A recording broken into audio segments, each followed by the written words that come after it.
You're about to watch another exciting episode of the Dungeon Run, but did you know that you can actually be part of the adventure? Tune in live on Wednesday nights at 6 p.m. Pacific time, and you can make your voice heard and help determine the fate of our adventurers. Hope to see you there.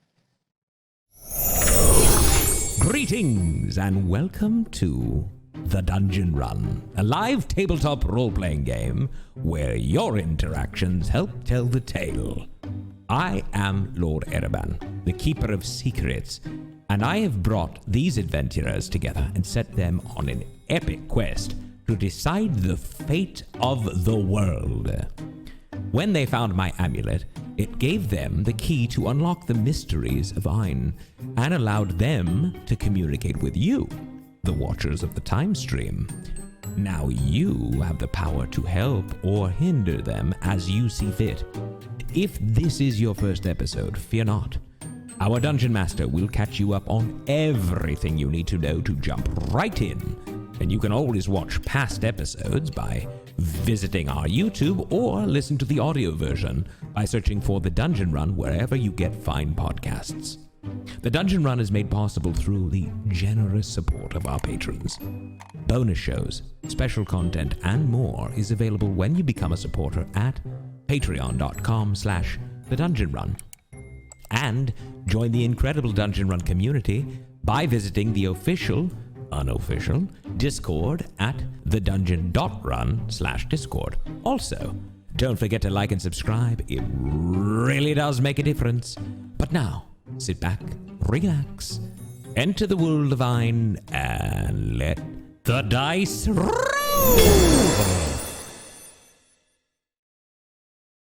Hey! Hi! Happy New Year, everybody! Woo! It's the first Dungeon Run of 2022. What? And it is also episode 105 of our show. Welcome! If you are a first-time viewer, fear not. We've got all that you need to know to jump right in on this episode coming right up. But if you are our patron, thank you so much for being here. We are grateful to you. This show is made possible because of patrons over at patreon.com/thedungeonrun. Yeah. Watchers of the time stream, welcome. Players, welcome. So excited to be back. We had a couple of weeks off, but we're coming back at a big moment for our show. It's going to be, I think it's going to be an exciting, fun episode. Do you, Jeff? I did mention Fun and what's final. that? Fun and final. You think it's going to be fun? Do you, Jeff? Yeah, I do. I think it's going to be fun. I mentioned Patreon. That is the only way the show is possible, is because we have patrons over at patreon.com/thedungeonrun. And lots of cool perks. If you want to become a patron, you should check it out over there. Varying levels of support give you varying levels of perks, including an entire other show called the Dungeon Cooldown. This week was a fun one because it was our first episode of the new year. Jessica Lynn Parsons, Morgan Peter Brown awarded the amulets, I think we're calling them. Yes, that's Well, excited. amulets, we got Dungies, we got Arabands. Dungeon Runnies was immediately nixed. No one wanted that. Bad idea. Amulets, I think, was where we landed. I got a bad case of the Dungeon Runnies. Yeah. No. You don't want that. You get Move them all on. over your amulets. I want a you know what I'm dungeon saying? It is lots of fun. It's awards that the audience suggested, and that it looked back over the year of our show. Really fun. Check that out. Patrons get that show first. Patrons also get cast secrets at a certain level. We had a new cast secret from Morgan Peter Brown. Right? This one was not as long as my previous, but it was still a solid 30 minutes. Of Hunker down. Me going deep on James and demons and Shothragot. You get to hear all of my notebook material. I filled up my first full notebook of James thoughts of like 100 pages of it. And so there was part of it that I was just going through some very old notes that I'd made back at the beginning. Did you read them all backwards in a demon voice? Yeah, that took several hours. Hey, my voice Ron. was shot. Yeah. Did somebody say notebook? Notebook? Oh. Did someone say Segue. notebook? Well I don't done, know. Kanana. What is this notebook you're talking about?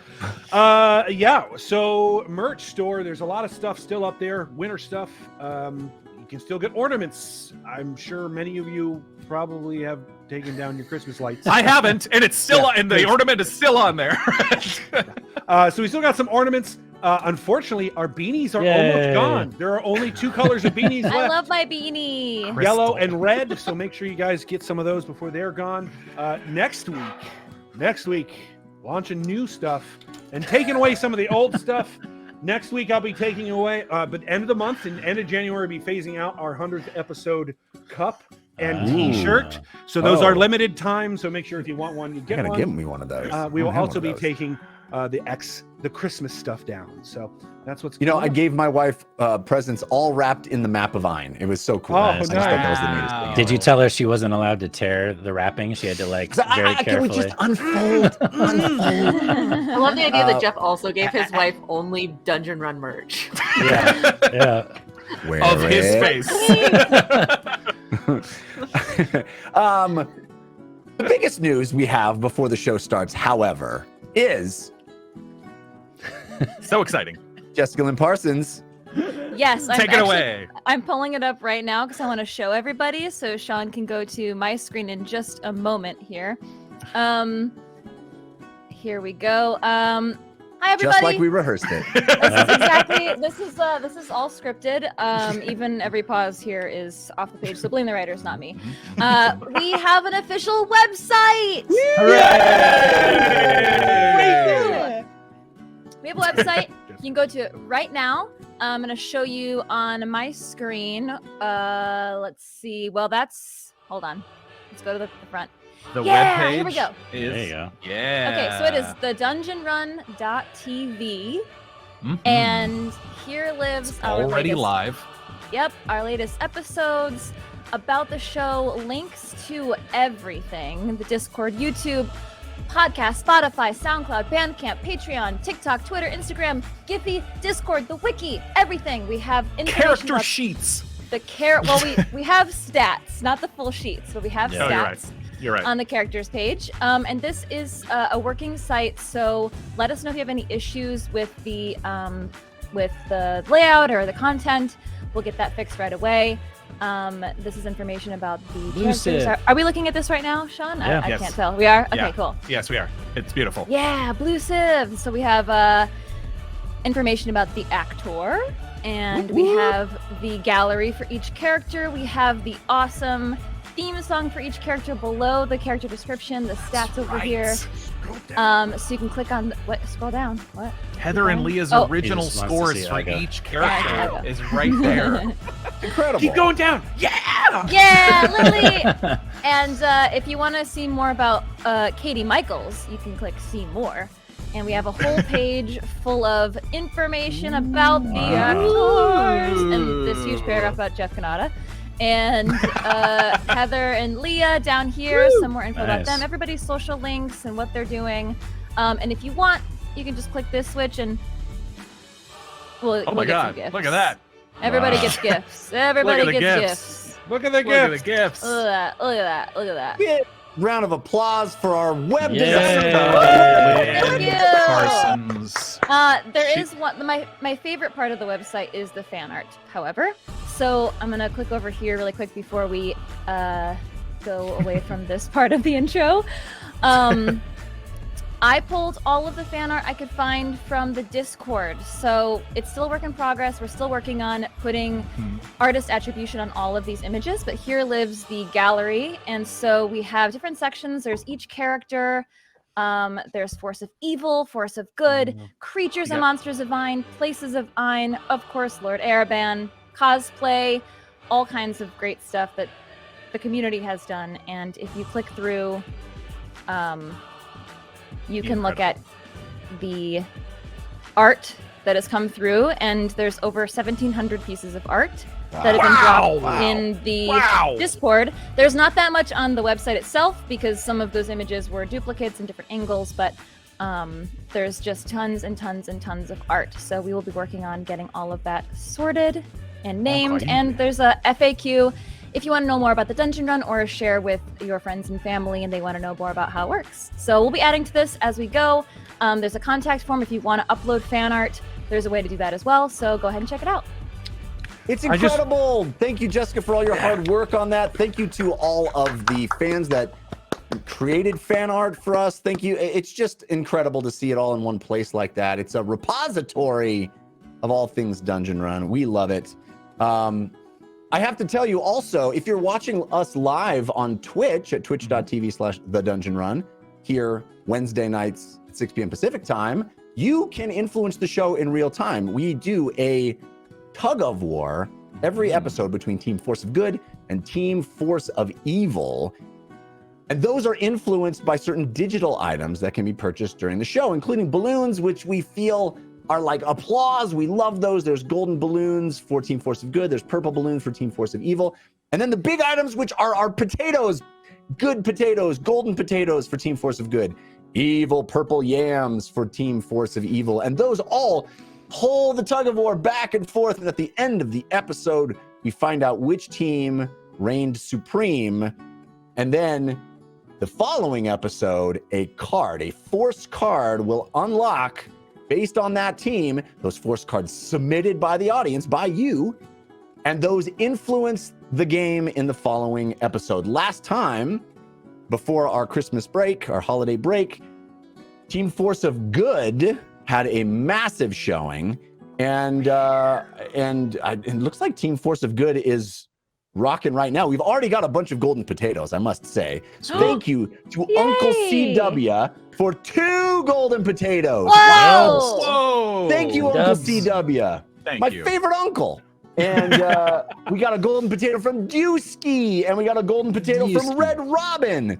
Thank you all for those. So we are at Team Force of Good at, you guessed it, 100% right now. Wow. Thank you, Team Force of Good. So last week, Team Force of Good also won, which unlocks a card for this week. Again, the card submissions, I think they're on our new website, right, Jessica? Not yet. That's coming.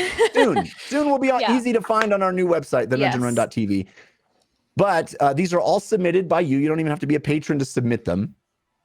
This week's will be a Team Force of Good submitted by Jim Witted. Don't light the card on fire. Don't light the card on fire. Don't light the card on fire. This is called...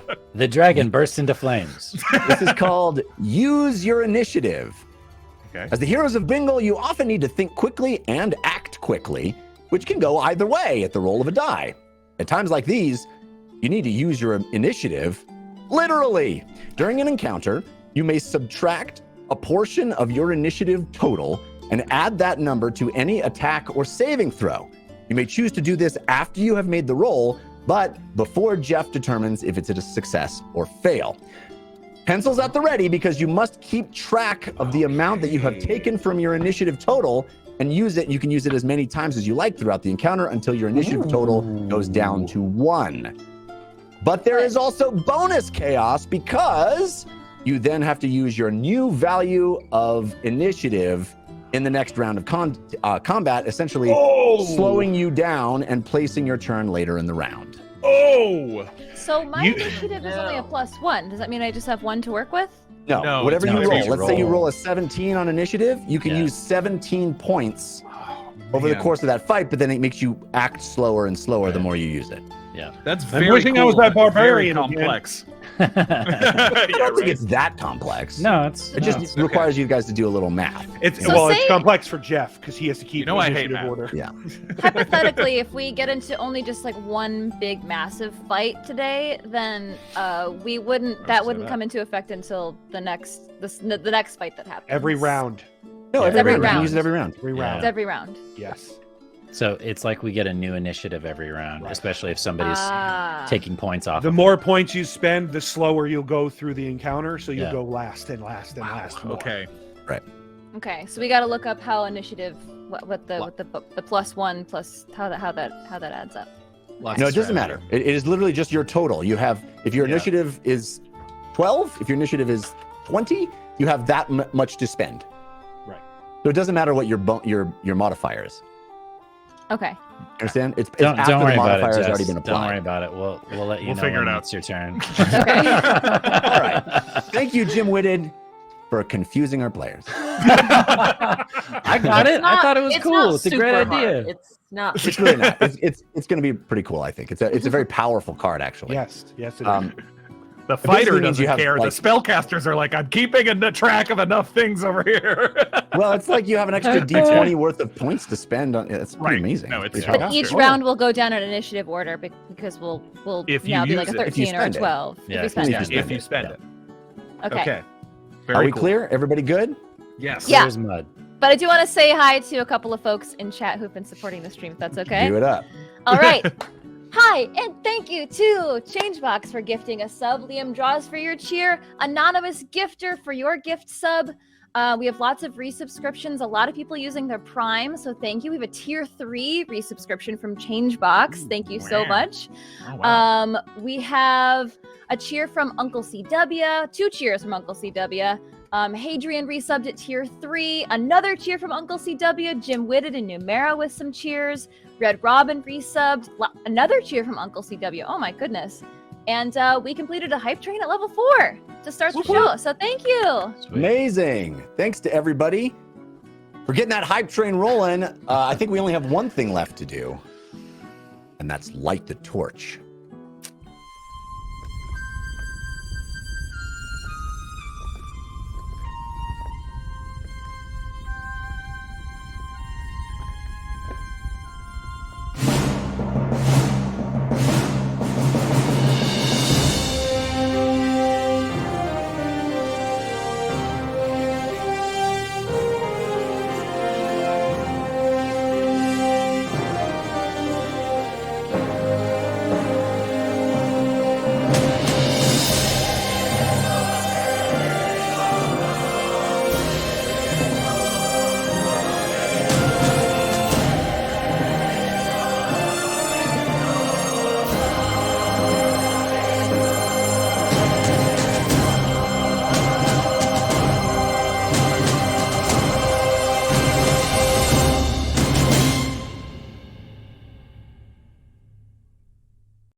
It started as a simple dungeon run, a journey into an abandoned dragon's lair. But now, these 5 adventurers find themselves nearing a location where dragons still roam. In many ways, their adventure can be summed up as the story of the group that stood face to face with the mightiest of the dragons, the Chronodragon Nonezzeron, and lived to tell the tale. Now they venture into unwelcome lands, the lands of the Dragonborn, the lands of the Shazengao, and they look to the skies, hoping the flight of dragons will lead them to Nonezzeron's grave, hoping they can remain unnoticed as they track the winged creatures of legend. But their stealth check has failed, and a ferocious screech echoes from above. Tonight, we find out if a dragon will be their final undoing. The Heroes of Bingle carry a burden, a gift. Deep inside that original dragon's lair, they found a powerful relic from a forgotten time, the Secret Keeper's Amulet. It has helped them, challenged them, and connected them with you, the Watchers of the Time Stream. And it seems to be the key to uncovering the mysteries of the war that changed everything. The War of Ideas. 300 years ago, Ain's greatest champions were transformed into towering beings of immense elemental power, the Wardens. These 100-foot-tall guardians ended the war and fostered a peace that lasted for generations. But every bit of information, every memory, all accumulated knowledge that preceded the war was wiped away. No one remembers the Ariate Age that came before, or the threat that sparked the War of Ideas in the first place. The only clues to that time are locked in the subconscious of the Wardens themselves, hidden to everyone except the amulet bearers. Holding the Secret Keeper's amulet and bringing it into contact with the Wardens has allowed the Heroes of Bingle to get a glimpse into the past, to piece together the lost history of 'Ain, and uncover the looming threat that promises to return. But locating the wardens has not been easy. Another group, looking to reclaim the knowledge of the Ariat Age for their own purposes, captured the wardens and siphoned their elemental energies, extracting the motes of power that created them. This cabal, led by the mysterious Ashen Mage, seems to have allied with the dragons, imprisoning the wardens in the most dangerous locations in all of Ain. Finding and freeing the wardens has forced the Heroes of Bingle to fight the cabal in a tower floating in the sky, at the bottom of the deepest part of the ocean, and eventually atop an active volcano. To get there, they had to walk through an ancient dwarven forge, untouched for centuries. But before they crossed the threshold of that stronghold, a most peculiar thing happened. In an instant, they were transported back in time 22 years, into bodies that were not their own. They met the rightful heir of the Dragonborn throne, found a treasure that had been hidden by the Shazen Gao for years, and made a decision that allowed them to revisit that abandoned dragon's lair on the very day their adventure began. This time, the dungeon was not empty. This time, Nonezzeron waited for them. The almighty Chronodragon explained that choices have consequences, and that time was bounded by a series of inflection points. And then, it did what dragons do. It asserted its power and dominance by putting them through an excruciating test of their mettle. When they returned to the present, they learned the extent to which the secret of the fifth warden had been kept. Even the Ashen Mage had only known 4 wardens, and had only managed to capture 3. Atop the volcano known as Sky Scorcher Peak, she confronted the Heroes of Bingle. Civ learned that his first love, a tiefling rogue named Vic, had been part of the cabal that had captured the wardens and had stolen information that revealed the connection between the wardens and the champions of the Ariat Age. The Ashen Mage sought to expand her allies to match those champions. She pressed Fahima to join her ranks, angering Vic in the process. The tiefling struck back, shattering an urn and releasing a devastating blast that radiated across the land. Her last words before the explosion took her life were to seek out the grave of Nonezzeron. In the wake of the blast, bizarre new creatures of all shapes and sizes began appearing throughout Ain, causing havoc in towns and countrysides alike. Even as far north as Thorn, demons were appearing as if out of nowhere. Uggo's brother, Braca, was war chief in Thorn, but his judgment was twisted and corrupted by an evil aboleth that lived in the waters below the city. Fueled by the aboleth's rage, Braca entered into a disturbing symbiosis with the demons and a dangerous alliance with the orcs of Uk-Dun. The Heroes of Bingle destroyed the aboleth, and Uggo defeated Braca in single combat, wresting control of the city away from the warlock. As the new war chief, Uggo sought to forge a different way forward for his people. He sacrificed his spiritual guardians and renounced his barbarian abilities to become a paladin of the Candle Queen. When the Heroes of Bingle returned to James's hometown of Turles, the city's defenses were being overrun by the terrifying onslaught of demons. 22 years ago, the heroes had seen the treasure cache of the Shazen Gao deposited in a bank vault in Turles. Accessing it, they retrieved the hilt of a blade that resembled the Secret Keeper's amulet. Armed with the ancient weapon, they stood against the overwhelming demon horde that poured through the city's walls. A horde led by the Lord of Crows. As the ruthless demon lord descended on Turles, Civ appealed to you. He asked the Watchers of the Time Stream to lend him aid, to charge the hilt and infuse the Godslayer blade with power immemorial. The Lord of Crows was ready, waiting. His murder of crows wrenched it from Civ's hands, just as the 3 freed wardens arrived in Turles to quell the demon threat. The Lord of Crows turned, flew toward the rampaging Inferno Warden, and struck, felling the enormous sentinel with a single blow. In the aftermath of the battle, the Heroes of Bingle journeyed north, seeing the last efforts of the dying wardens along the way. Demons neutralized by elemental surges, the countryside safe to travel through once again. They arrived in Fahima's hometown of Axbright, a hamlet strangely untouched by the demon threat. Continuing to search for her father, Fahima found clues pointing to a little-known area far to the west called Orms. Conroy Tighe had been searching for the Quake Warden, convinced that the Sentinel was there. But first, the team aimed to make good on their goal to investigate the grave of Nonezzeron. Despite warnings that Shazengao territory was hostile to Latlanites, they continued north, the falling temperatures signaling higher elevations and winter's arrival. Glimpsing the stalwart city of Zhong, hugging the northernmost tip of the Pash Mountain Range, they veered east until they saw dragon wings in the distance.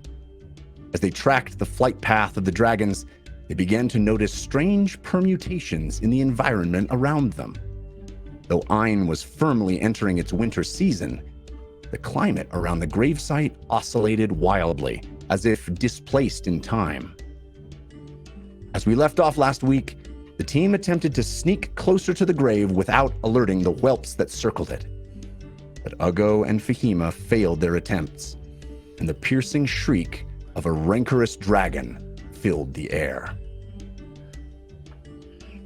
And that's where we'll pick up this week. Great. And that's where we'll start, and that's where we'll end. You gotta end the intro on calling out Uggo and Fahima like that. I'm just telling people the facts. Accurate. I even took off plate mail so that I wouldn't fail my stealth check. You did. Yeah. Plate mail does nothing against a natural one, my friend. No, it does not. So now I'm ruined, and I have no armor. So it's great. Oh my god. All right. So he doesn't have his armor on either. Oh Nope. my god. in a That's pile an next to important him. detail. All right. So you see the blue wings of a dragon approaching you. Can I ask What a would you quick like to do? question, Jeff? Yeah. Mhm. Because this is your world, and because I've read a lot about dragons in the last couple of weeks, what do we actually know about dragons? What do our characters know? I would say, probably James and Fahima know the most of all of you. Right. I think everybody understands the reputation of dragons, that they're extremely dangerous. You have all witnessed many of them fighting the wardens atop Sky Scorcher Peak. There was a massive battle there that you were witness to. You weren't part of, but you were witness to. You are well aware of their ferocity and potency, their power. They're not things to be trifled with. You know that. You've seen a number of dragons, actually. You saw the sun dragon when it was chasing you. So if there's anything specific that you'd like to know, I can Are answer. they But inherently evil? Since they're fighting wardens, are they like demons? Or are they just inherently? I don't think evil things? no. I don't think you would think of them as inherently evil, but I think that they have a what you would know of them is, they're not friendly. Right. that chances, it's like a shark. Shark is not inherently evil, Right. but you certainly don't want to steer its Territorial. path. I can't Right. talk to a shark. Yeah. I mean, you could. But if you could. Me, How far away is this thing charging at us right now? It's flying. Isn't it? It's Yeah, flying. flying. Yeah. It is swooping toward you pretty fast. So, Okay. I mean, you have a moment to try to do something about it, but it has certainly spotted you and it is on its way. Did we see these particular dragons using any of their abilities when we were seeing them from afar, or was it too far away? You did not see any dragons using their abilities per se. There was no There's no breathing things coming of out of any anything. mouths. No. Okay, Okay. got it. When, Fahima, you can get us out of here, when yes? When Uggo and Fahima stumbled, Lily accidentally looked up and made direct eye contact with the dragon. And now feels very uncomfortable. Great. Civ Okay. is so good at hiding that he doesn't even realize that this has happened yet, and he's just completely invisible in the woods somewhere, hearing. Oh, screeching you're not with sounds. us? No, I'm with you guys. I'm just saying, like, I also for want it to to make remind sense, everybody, want to remind everybody that these are very peculiar woods. That, you know, Civ, you may be next to a tree that feels like it's in the throes of summer, and then 2 trees down is full of snow, and another tree is got autumn foliage. It is a very odd place. Oh, that's so cool. Jeff, does this dragon look like it's a hawk kind of examining a thing, or is it like dive bombing coming right at me about to swoop up with talons? Roll me a perception check. Let's see what you see. You've got advantage from Hadrian X. Thank you, Hadrian X. Ooh, not bad. Perception, you said? Yeah. 19. All right, so you get a pretty darn good look at this dragon coming at you. Its wings seem to be sort of folded back. It is not outstretched gliding. It does seem to be coming at you. Yeah. Okay, so Fahima's. Go ahead, Katie. Is there any chance when I made eye contact with it that it seemed kind? I think the assumption that you can make is that this is a place that you are not welcome in, as far as Hey guys, it doesn't want us to be here. I also feel I also think that I'll go with a 19 and Lily with an eye contact. It is clear to you that in comparison to especially the sun dragon that you saw when it was tailing you in your Vardo, and also in comparison to most of the dragons you saw fighting the wardens, this one is quite a bit younger, smaller. Oh. All right. Like you have seen whelps. This blue one that is coming at you now is older than a whelp, but it is certainly not an adult. Okay. Oh. Okay. Still a problem. Dragon. Still a problem. Yeah. But The maybe worst. a little bit less of a problem. I guess they're called wyrmlings in 5e, right? Not whelps. Wyrmlings. Wormlings. Yeah. Okay, so Can you get us out of here? yeah, Fahima looks up at the dragon, goes, We should Nope. talk to it. and she touches her belt, and she's gonna start to burrow the entire team underground. We're going down. Everybody, huddle round. All right, And she starts so to like I sort mean, of elevator down into the. again, this is very slow going, and you have to displace quite a lot of soil to do the whole team, right? The last time Ugo tried this, he was just doing himself, Yeah. and even that he barely got away. Barely. Yeah. So as I said, the belt takes quite a long time to displace this amount of soil. So 5 Fahima? people. You are. We don't have time. This feels a little slow. What if we just talk to it? Ugo, I made eye contact and it doesn't seem like it wants to talk. Well, I'll try this. And Ugo will turn to the dragon as it's diving at them and go, Dragon, it is Ugo Truthseeker, follower of Candle Queen. Want to speak to Dragon and Chronodragon. All right. I'm gonna roll a die. No. All right. So you guys are about thigh deep in the ground. I'm not there. Okay. Civ is not. I You're would still run and hiding hide. in the trees. I would run and hide. That's what I would do. Wait, you're not with us, Civ? No. Girl, get over here. No. You're saying so- I have a hole. Jump in the hole with me while this dragon is flying down. It looks like it's going to eat us. No. Ugo, you're about thigh deep in the ground. Lily, you're about shoulder deep in the ground. But everybody else is sort of slowly sinking as Fahima, you're furiously imagining the ground displacing itself, the magic belt that you have moving the dirt, displacing the soil all around you.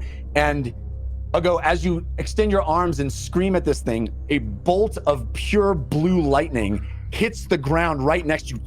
You feel the hairs on the back of your neck stand up. You feel from the static electricity. It misses you. Roll initiative, everybody. Okay. Well, that answered the question. Oh my goodness. All right, so God. Civ, you have advantage from Bumblebee. Fahima, you have advantage from Mickey Wolf. James, you have advantage from That Gamer Share. Ugo, you have advantage from Goofus McDorkle. And Lily, you have advantage from Sonic the Hodgepodge, countered by Liam Draws. Liam, we're friends. 17. Okay. Keep track. Like- Remember your initiative, everybody. 19. I would never forget. 16. 17. Yeah, I get James on here. Sorry. 16, James? Is that what you said? Yes. What was that, Lily? 17. She's got higher dex than me. Go. 18. All right, Dang, so real roll super high. we go. Oh, Always. Siv, I didn't get you. 17. All right, so we go Fahima, Ugo, Siv, Lily, James. I only got an 18 because I got that 2 rolls. Otherwise, it had been a 6. Let me find out what the blue dragon has here. Guys, my heart rate went up. Mm-hmm. Like, Why am I the only one running from the dragons? Why am I the only one running? Yeah. We're not gonna dig a mine shaft here. Okay. Wow. Okay. Civ, how am I supposed to teleport us out if you're not next to us? You didn't say teleport. You said dig a hole. I also have teleport. There's been no mention Everybody? of teleport. Valid. Let's go to the map room, please. Oh no. Oh boy. I'm so scared. Here I was. It'll be fine. We'll just have a conversation, like maybe What? we can understand. It's a dragon. It's not dumb. True. All right, True. so you guys are sort of over here on the left-hand side. Siv, I'm going to put you sort of in this tree line here. Sure. You guys are plopping yourselves down into a hole, Oh my gosh. as much as possible. Ugo took a few steps towards it. Actually, remember, and Yeah, right. Good call. he's probably a Okay. couple. Maybe. I mean, Ron, you tell me. Are you a little bit further out than that? or- Why I wouldn't have left the digging hole, but I would try to keep Got it. myself aloft. But You'll notice that this area is a mishmash of seasons. It is spring and fall and summer and winter all sort of happening right next to each other. It's a strange experience. You've never seen anything like this, where all the seasons are sort of butted up one against another in the same little forested area. You can see this creature sort of flying down toward you. Fahima, you are up. Okay. All right. So. Okay. Fahima again looks up. Oh no. Oh no. Oh no. No. Okay. We have to get out of here. Okay. And she casts Arcane Gate, and I will cast the first portal in the hole below us. Okay. But before she casts this, since I'm assuming we're gonna fall into the portal, she'll yell to Civ, "Civ, jump in the hole!" And the second portal, I have 500 feet. Ooh, okay. So, 500 feet into the woods. is So where I would deeper, like to sort go. of toward where you're where you're expecting the grave to be, right? Yes. Yeah. All right. Okay, Arcane Gate happens immediately, right? One action, yep. I believe so. 6th level spell. And it lasts up to 10 minutes. Okay. All right. So, how big can it be?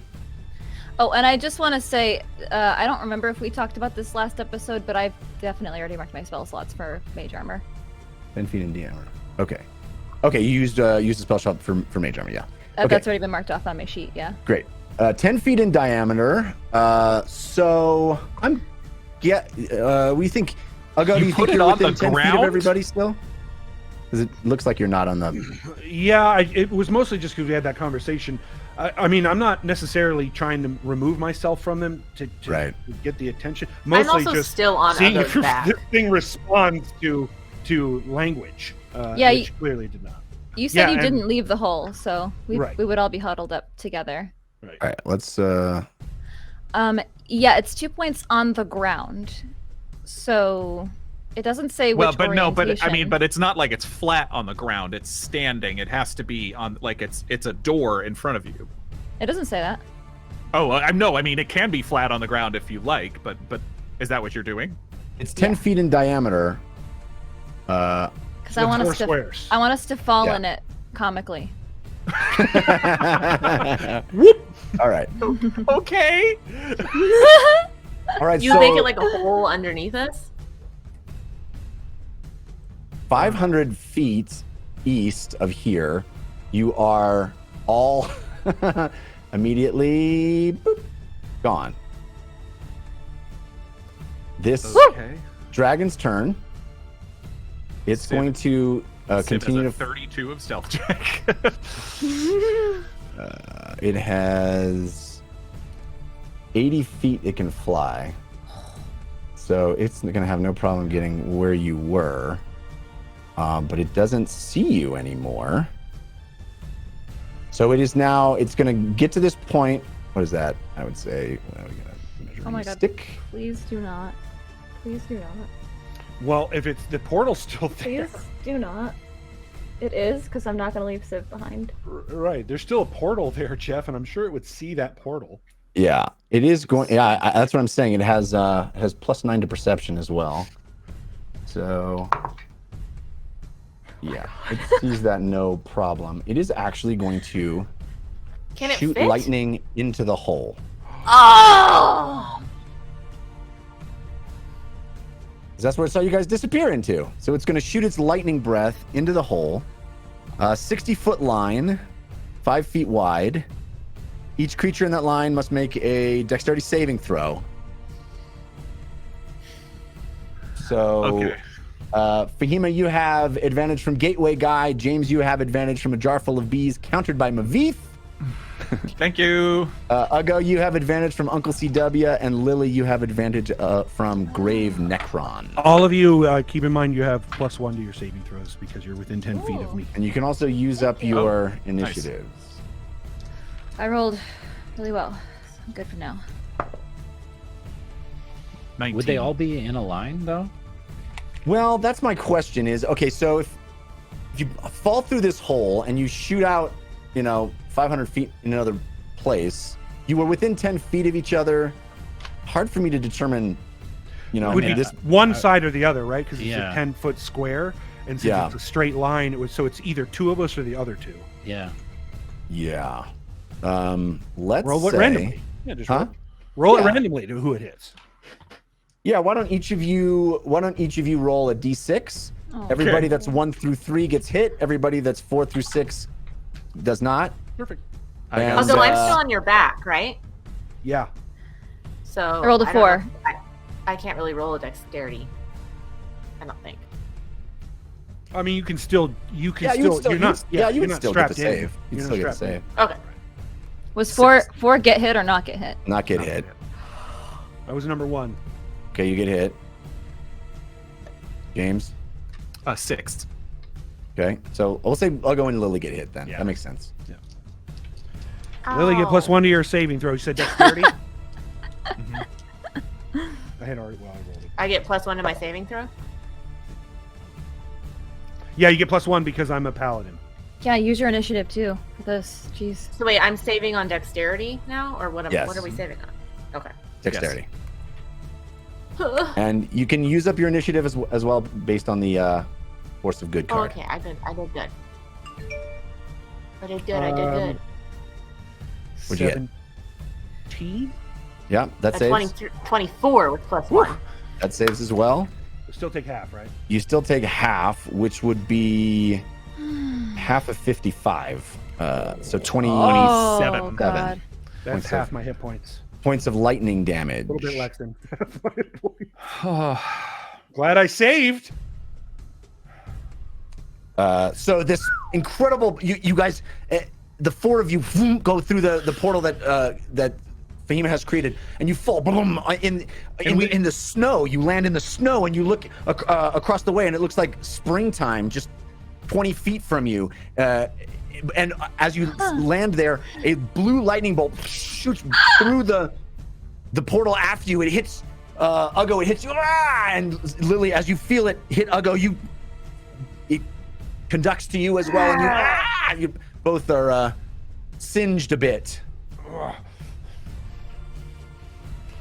With the rest of this thing's movement, it's going to shoot straight up in the sky.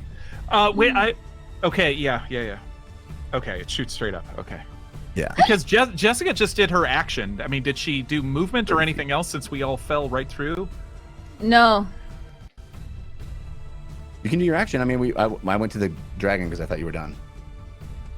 I mean, that's fine. That's fine. Okay. I would have stayed with the group, so there's no. I mean, I would have maybe walked a couple feet. Okay, I'll go your turn. Then Civ, Lily, James. Uggo's gonna close his eyes and say a small prayer to the Candle Queen. Candle Queen, if you will please bless these among me. They deserve to live strong and defeat this evil creature. Everyone gain bless. Yay! What does that do? For those, so I can bless up to. I casted a second level spell, so I can choose up to 4, which is basically S4 minus Civ. Sorry, Civ. Nice. No, it's fine. So I can bless up to 4 creatures of my choice within range, which includes myself. When a target makes an attack roll or saving throw before the spell ends, which will be up to 1 minute as long as I concentrate, you will get a D4, and you can add that to the attack roll or saving throw. Thank you. Oh, nice. Thank you. So it's like reverse guidance. Not reverse guidance. Kind of like guidance. Expanded guidance. Yeah. Mass Except it's attack rolls and saving throws instead of ability checks. Right. All right. That is my action as a bonus action. I don't really have anything, so I will move away from. I'll move Lily and like out of the range of the portal opening, and by 5 feet, try to maintain at least 10 foot from both of the others, and that's it. And as you as you guys have moved 500 feet this direction, and you continue to sort of move that direction, you notice that the whelps are circling farther along that route, along that path, farther to the east. So I think it seems pretty clear that whatever site that they are circling is continues to be in that direction, and you're getting closer to it by moving this way. Okay, Civ, you're up. How far away is the dragon from me?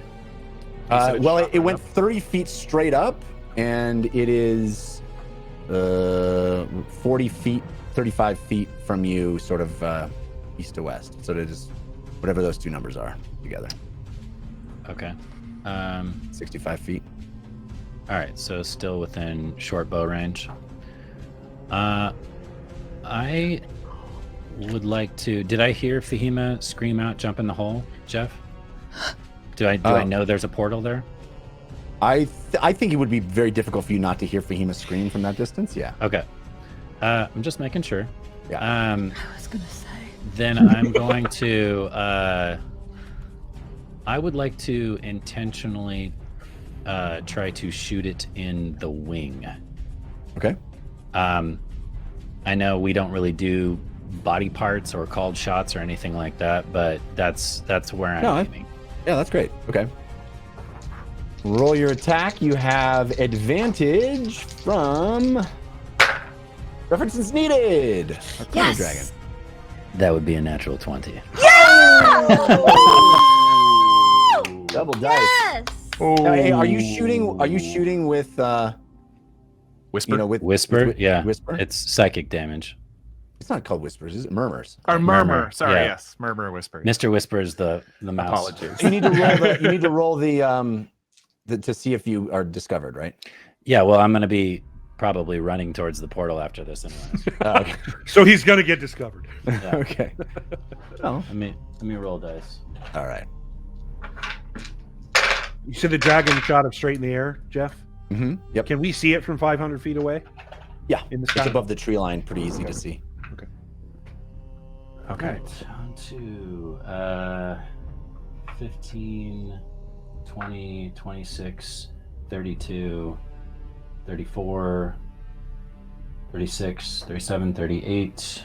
Woo!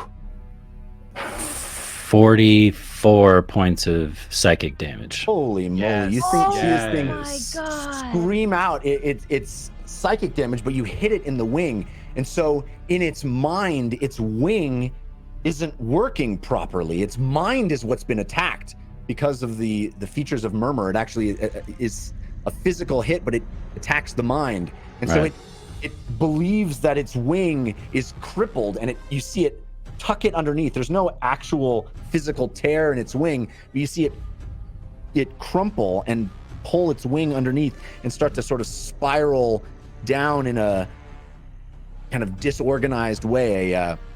It's kind of falling out of the sky, flapping with only one wing. Is that the end of your turn? I changed my mind. I'm going to go back to hiding. No, Civ! Come on! How far away is it going to be when it hits, when it falls on the ground? Well, I mean, you're 35 feet from it right now, right? So I mean, Yeah. it was straight up, so it's kind of spiraling straight down. You don't know if it's actually going to land on the ground, but it is certainly headed Right. that way. It's coming down. Right? Does that complete your turn, Civ? I'm gonna have to roll to stay hidden though, because I changed my mind. Okay. So I'm gonna make a con check. Well, okay. You have advantage from references needed, countered by shiny 8-bit boo. Okay, thanks. Yeah, I got it. 16 plus my con, which is 2, so 18. So yeah, I stay hidden. So as a function of that magical weapon, the creature has no idea where that even came from. It just assaulted its mind. All of a sudden, it believes that its wing is injured in some dramatic fashion, and so it has no idea where that blow came from. Lily, Okay. you're up. Oh my gosh. Okay. Can we see it from where we are? Yeah, you see it start to fall out of the sky. Absolutely. Well, it's sorry. The other side of the gate that we came out of is standing in front of us, or is it flat because we fell through?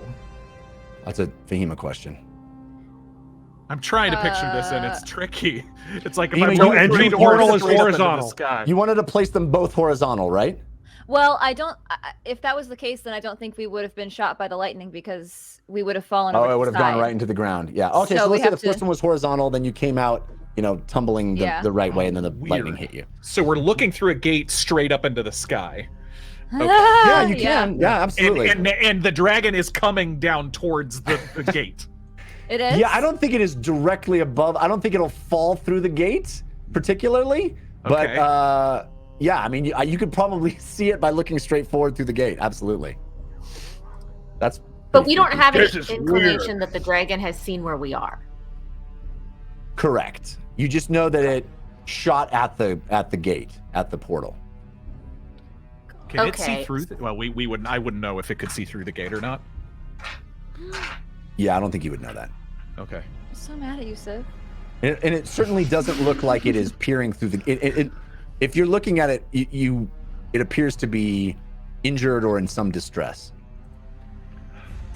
Okay, then I feel like I'm gonna hold an action and continue to hide because it seems like alerting it to our location is a bad idea. So if the dragon gets close to us, what's around us, Jeff? More of the same. I mean, you have this forest that is this mishmash of seasonal weather patterns. It's a strange, Are there any large fluctuating area of. Yeah, lots of large trees. Yes. Okay, so if the dragon gets close to us, I'm gonna cast animate object on the biggest tree I can see and make it a huge creature. All right. And kind of what I Okay. want Womp womp. it to do is like kind of open its branches like it's like wanting to hug the dragon. So this is a tree that is near you, which is Yeah, 500 because feet away again, from the I dragon. don't want to do this right now. I'm gonna wait and see what happens with the injured. But if it starts to notice Gotcha. our location and charges at us, at that point, like a tree, I'm looking Right. around. If there's a huge tree near us, I want that to kind of intervene. Does that make Okay. sense? So you're holding your action, and the Yeah. trigger would be that if it comes through the portal or gets near you. Yes, and then as a Okay. bonus action, I'm gonna give Uggo Bardic Inspiration. All right. Because I'm on his back. I'll give him a little back rub. D8, D10. Still, which one is it? D10. D10. Nice. We got this. James, you're up. Oh my gosh. Okay. Wow. Not at all how I saw this going. All right. James, if you can get it on the ground, I'll smash it. Okay. James is so, but I can. It's not falling directly towards the gate, but I can see it. Yeah, I don't think it's falling. It wasn't directly above the gate when it shot its lightning at it, right? It was, it was close to that, but I don't think it's gonna fall through the portal. Although that would be cool. All right. I'll turn to Fahima. You can close this at any time. Yes. All right, good. As soon as Civ comes through, it should be any second now. Right. Well, hopefully he knows better than to keep away from this. You hope he's not stupid and stays on the other side. Civ is definitely not that stupid. 20 feet outside of the gate. Civ is always the one telling us to run and to get away from danger. So surely he'd follow his own advice. Yep. James steps in front of Fahima and stands near the entrance of this gate, and 20 feet outside, kind of trying to gauge where and how this dragon is falling. James is going to cast Hadar's Fury, basically. Ooh, what's that? Right on the ground. It's the 5th level Hunger of Hadar that I've used before. 20. So basically, he's going to rip open reality. And create this screaming, mad, like portal into the dimension on the other side of the gate. So Civ, that gate is right. That gate is perpendicular to the ground, right? Correct. Or no, parallel to the ground. Excuse me. You're perpendicular to the ground. It's parallel to the ground. So you're gonna do it 20 feet up into the air. Is that right? Up into the air. if I can see where this is going, where the dragon is going. So let's go back in the map. Where is it? I mean, I spent so much time on this map, and you guys are 500 feet away from it. What happens when you have a wizard? I will literally use Annoying. I'll use like half my movement to walk through the gate, watch, Okay. or like poke my head up out of this gate, or however that works. Yeah, you would, you'd lean forward through the gate, and then it would poke up. Yeah, and throw a Hadar's Fury, Now basically. you're thinking with portals. Sorry. And it's a 20-foot radius sphere. So Okay. I don't know how high off the ground it is right now. Yeah, it's starting its fall, right? So it was 30 feet up. So I'm guessing it's about 20 feet still All right, up. I'm putting it about 20 feet up, so it's down to the ground and 20 feet. So the center is 20 feet off the ground. So it's a 20-foot radius sphere. So it's in it right now, Okay. and it will continue if it continues to fall. So it basically goes around the dragon, All right. wrapping it up. Okay, so Hadar's Fury is it triggers on the creature's first turn. It's at the start of its turn. Yes, yeah. The void creates a 2d8 full damage. Yeah, okay. That's right. Yes. All right. So those of you on the other yeah, sorry, go ahead. those of you on the other side of the portal see James lean into it and gesticulate wildly. Or no, actually, you walked all the way into it, right? Yeah. So he disappears for a moment. Civ, you see James emerge out of it. Just, this demon-looking James gesticulate wildly, and then a horrible tear in the sky opens up. These like horrible sounds, tentacles swirling purple and black as this injured dragon starts to twist into it. So when James does that, actually, Fahima's gonna turn to him and see that he's doing this and say, James, stop! We are coming up on its home. We should just run. It doesn't deserve to be hurt. This won't kill it, it'll keep it busy. And then I will walk back through the gate. All right, Fahima, it's your turn. Oh, okay. What? So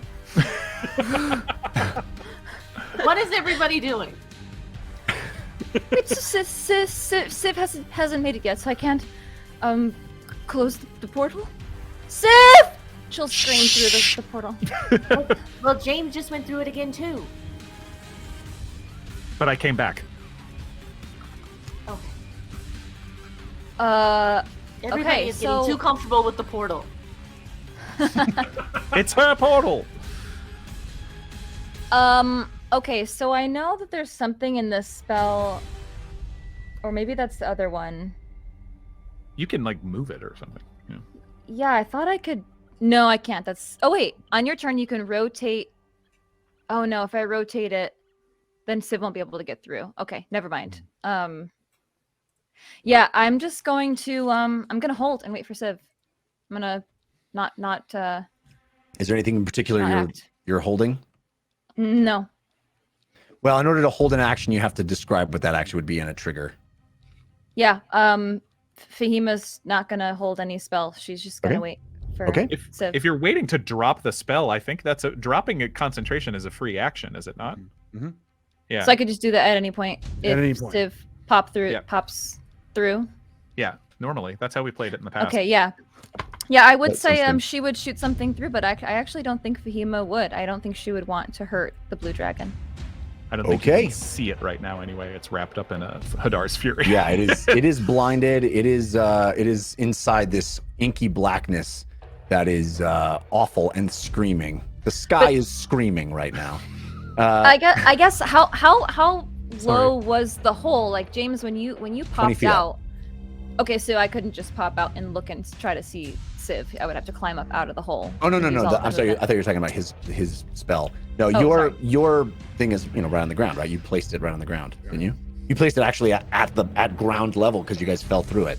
Yeah. So if the hole is not too deep, I would also like to poke my head out and look for Civ to call him into the portal. Okay, you can roll a perception check, but I don't think you're going to have much success. Might as well. You have advantage from that gamer share, countered by shiny 8-bit boo. Ooh. Ooh. Natural 20. Oh, wow. Yeah, baby! 2022. All right, There it is. you- There it is. Having knowledge of the places that Civ tends to go when he's hiding, or the places he likes to hunt from, you've been with him long enough now that you get a sense of that, and so you scan the tree line, and even though he is extremely well hidden, you see just the faintest outline of a tail wrapped around the. Always tuck your tail, Civ. Always tuck. Yeah, it's always the tail. So, Fahima, you do get a sense of where he is in that tree line. Civ, I see that scruffy little tail. Get your butt over here right now. She pops back into the portal. All right, it is the blue dragon's turn. It takes 2d8 cold damage to start, and it has yeah. to make a strength saving throw. Just to be clear, I think we've all moved out of the way of the lightning that could possibly come through this portal too, yeah? I think that's fair. Yeah. I got a 15 on its strength saving throw. That fails. It takes 7 points of cold damage, All and right. then also takes 4d6 of acid damage, and it's restrained. Wow. Oh, wow. Oh, I rolled well on that. 12, 16, 19 points of acid. So 7 moly. of cold, 19 of acid. So is this thing All right. holding the dragon aloft? in Yeah, the I mean, air? you literally saw it. It tuck its wing and start to fall, and then this horrible black hole in the sky opens up with things twisting and writhing in it, and you see the dragon fall into it and not emerge. And from the dragon's perspective, it's blinded by this blackness, and it falls, and all of a sudden it is being grasped by it, and it's struggling to get out. It is being held in midair in this tar, this tentacled black spot that hangs 20 feet in the middle of the sky. It can repeat that saving throw at the start of its next turn. So it's But restrained. Restrained and blinded inside it.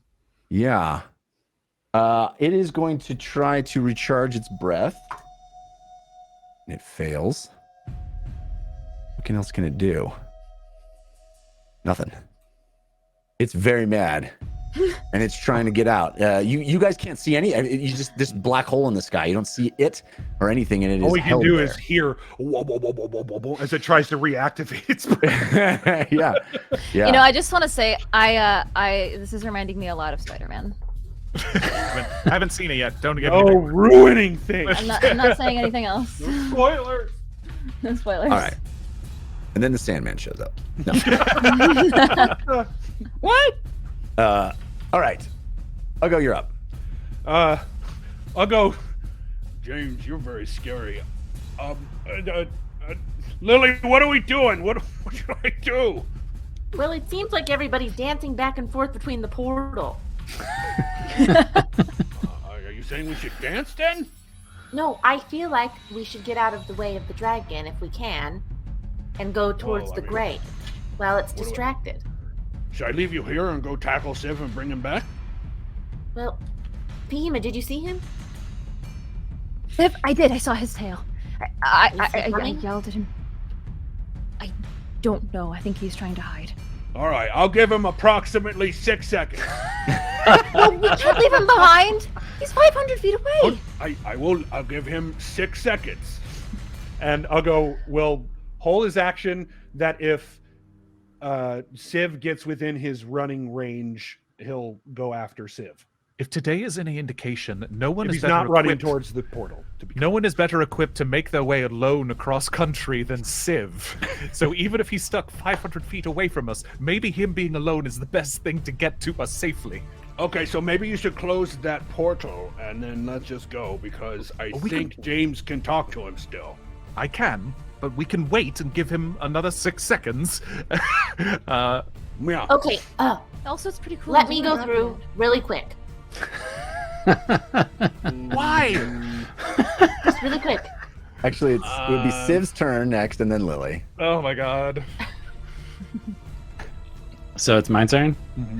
It's way funnier when Katie is still on the screen. Yeah. It's very funny. Yeah. It's that hotel Wi-Fi. Yeah. I'm not a hotel Wi-Fi. I'm sorry. We're glad sound you're like here. Hear you. Yeah, we can still hear you. Glad you're here. All right, Civ, you're up. So, after being called out numerous times, out of game and in game, Don't listen to the out of game stuff. Just do you. Right. You do you. so I'm just ribbing you. Civ wants to down this thing. So he is still going to, even though there's this black cloud of blackness, he's still going to shoot into that to try to continue to damage this creature. Okay. But then after he takes that shot, he'll run, stick half of his body through the portal and say, "We've got it on the ropes. Let's put it down now." I'll go, then grabs him and pulls him through. Okay, you can do it. Let me take the shot first. if you want. Of course, take your shot. take the It shot. would only happen after the shot anyway, so of course. Take your shot and then do a contest of strength. Is this advantage? You have- disadvantage. Advantage from the Carson, countered by Shiny 8-Bit Boo. Okay. Oof. Thank you, Shiny 8-Bit Boo. Does a 17 hit? Does not. Okay. Ooh. Then the Actually, arrow you'd probably just... be at a disadvantage anyway. disadvantage. That's Yeah. true. So I definitely missed. So the arrow just sails through the black cloud and out the other side. And then I'll lean my head through, say those things, and then I'm guessing Algo just grabs onto me. Yeah. Do you want to Lily's resist? gonna assist because she's in the backpack. Jared, does Civ want to resist this? Yeah, I want to kill this thing. Okay. Well, I Contest get of strength. You have advantage from your future mistakes. I'll go. Giving You have advantage from. Interesting. I'll go. You have advantage from Uncle CW, but is countered by Shiny 8-Bit Boo. But you do get advantage from Lily helping you. Yeah, I'm sure you beat me. Oh my god. I got a 14. Yeah, I beat you on the roll. Yeah. Okay. It is total is 23. Okay. We can put it down. Wow! Why are you pulling me through? For him, close the portal. But it was almost. She closes it. James leaves was the hunger almost of full. Hadar up. Yeah, I would imagine he does. It was almost what? It was almost down. I shot it in the wing. It wasn't able to fly anymore. Well, Well, at least look- for a little bit. Civ, it was as much as I would like to observe this creature for research. It was doing nothing but defending its territory. I did announce myself, and so you know, it might a little bit more than that, but that's not really important right now. We should probably continue to go and talk about this when we're not dead. Civ, Okay. What is the plan? Civ, roll a perception check, please. You have advantage from Sonic the Hodgepodge. Perception? Perception. Man. 14, but I want to... Oh, I can't use my initiative because we're not in combat anymore. So 14. You look to the sky and you notice that the whelps or the wormlings are very distressed at the fact that the only older dragon disappeared into a black hole in the sky. Sure. And you see them start to fly. Though they have been circling a very specific area, several of them start to fly and head over the top of you, heading toward back, 500 feet the other direction, back to investigate the blue dragon. Now it's time to go. Where? Where they were flying over. Towards the center. This has been it's a sphere. It's like, look, watch. It's sort of radiating. All from right, something but we're in the leaving center. a very big threat behind us. So if we get to this pit and start fighting something else, and that thing comes up from behind, we're going to be Can getting dragons heal squeezed. themselves? I don't know. I don't know Does anything about dragons. Does Vahima know what kind of threat this dragon may pose having an injured wing? How fast it could heal, or if it's still pretty I don't powerful? think you would believe that a dragon could heal itself per se, but I mean, you definitely know that they are very dangerous creatures. Okay, I don't think the hunger of Adar can kill it probably on its own, but I mean, it can certainly. That's keep what I'm it saying. busy. We go back, we put it down, and then that way we don't have to worry about it when we're going into the next threat. But what about those? That we're going to possibly even anger those even more. So maybe this is the opportunity. They're certainly distracted. They don't know where we are. We can be a bit more stealthy. I agree with That's James. what you always want to do, Civ. Well, no offense, but you are all terrible at being stealthy. Well, they're distracted I'm now. We actually didn't very have good that at it, but I was in the backpack. I don't disagree. Sorry, everyone great- except for I Lily. get it. I get it. Absolutely terrible. Just saying. you. In Should general. we be invisible? Fahima, can you make us invisible, maybe? Yes. At Stay in least the if we can backpack be for now. invisible, there's at least a chance. Well, and they are also distracted. Right. I But can make for how 4 of us long? invisible for an hour. Take advantage of the time we have now. 4 is all we need if Lily is in Ugo's backpack. Because That's how we played it before. she's technically That's how we carried. that's how we played it before. Yep.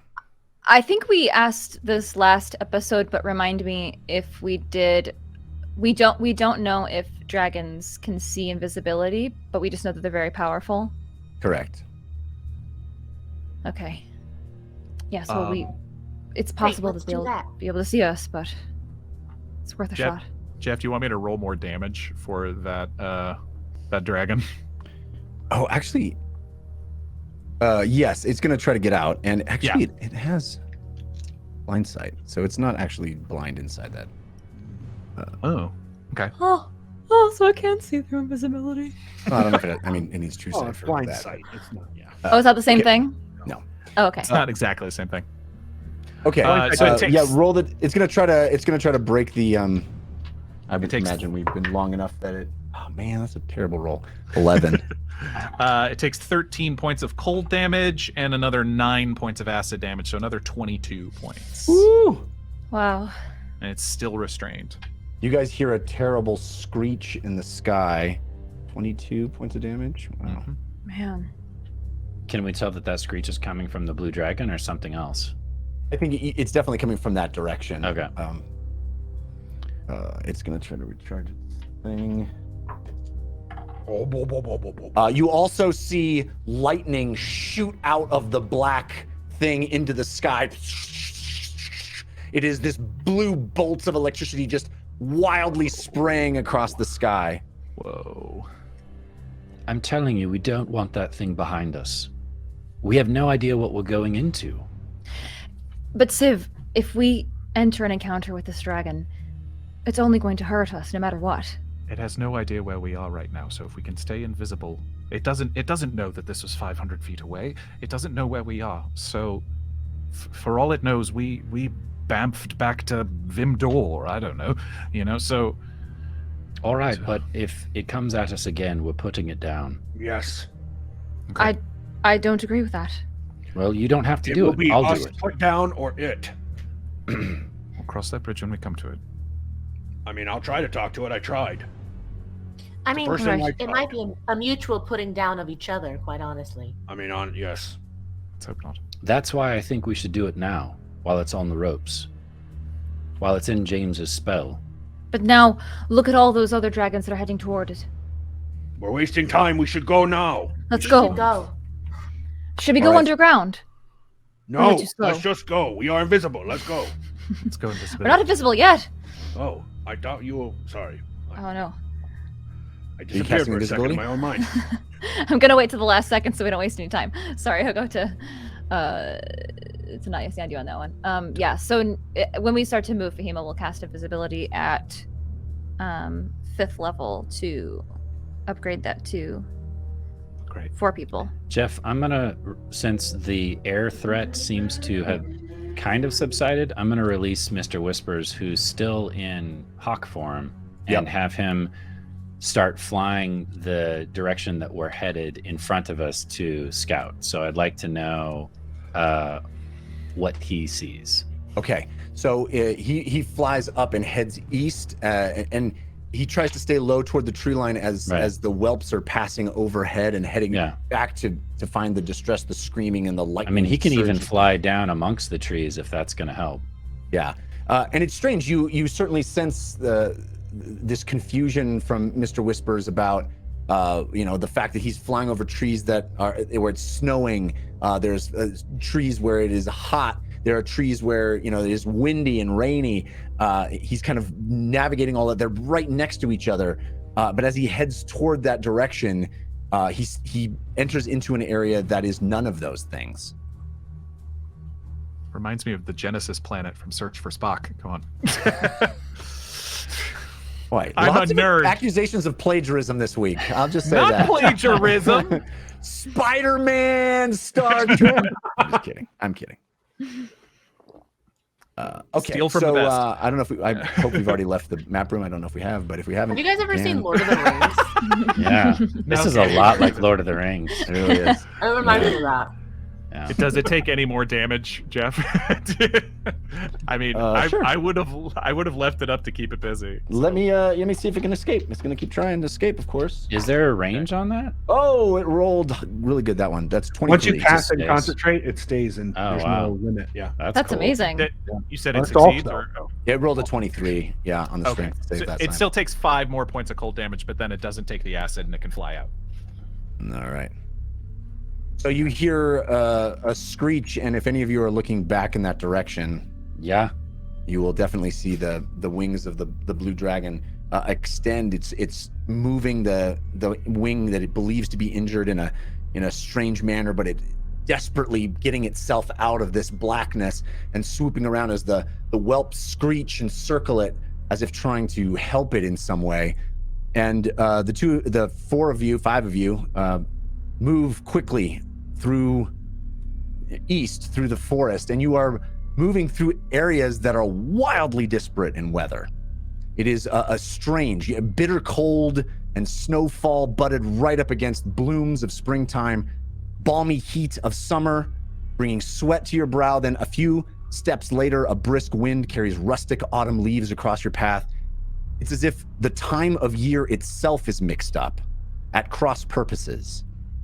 And it's rough going. It's not easy to move through this kind of thing because you're constantly hot or cold or experiencing these different weather patterns. Cold and heat, drought and rain, even day and night seem jumbled. Is it dark? Is it light? It becomes difficult to know exactly what time of day it even is. The experience is disorienting, and it becomes difficult to know if you're heading in the right direction. Do we feel like more days are passing ourselves? Like, wait, if we've only been walking for like 30, 40 minutes, do we feel like we've walked longer, or?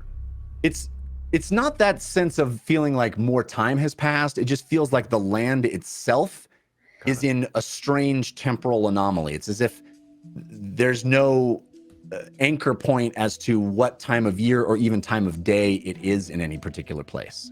Fascinating. Does it seem to have affected anything other than the land and the plants? Like, are there animals or anything in the area that are also... The only animals that you've seen are the dragons themselves. The dragons, yeah. Yeah. I would like to attempt to use Mr. Whispers as my eyes in the sky to get us where I think the center point of all of this would be. Okay. Roll me a survival check. You have advantage from Grave Necron. Thank you, Grave Necron. Does Mr. Whispers roll the survival check, or do you? Oh yeah, that's true. His survival will probably be better than mine. Is that true, Jeff? Yeah, I mean, you could go either way. I was feeling like whatever he's communicating to you, you have to relate to where you're going. Decipher it. So he's telling me things that I don't understand.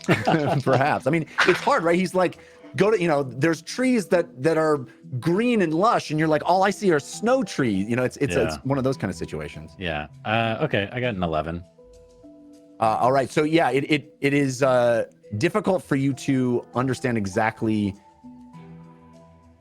the points of interest that Mr. Whispers is telling you, but at least you get the cardinal direction right, and you're kind of heading east and right. following at least a sense of where he's going. I at least don't want to get lost, so I'll definitely use him for that. Yeah. Okay. And eventually, you get to the point that where the wormlings themselves were hovering, and now Mr. Whispers trying to hover without alerting them. Most of them have moved out of that area, so you're fortunate in that sense. Jeff, while we were moving, just because it seems like we're getting to a place that's important, Ugo would have grabbed Lily's ankle, and Lily regained 20 hit points as I lay on hands you via your ankle. He will then heal himself for 10. I'm out of healing now, and that's it. I just want to make that's sure. That's like that movie Karate Kid where he heals Daniel's ankle. Is this the reference episode? Everything gets referenced to something else. Great. Reference is needed. My foot feels amazing. Okay. James would also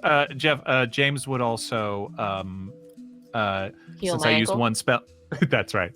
James would also use the Pearl of Power to regain a 3rd level spell slot. Okay. All right.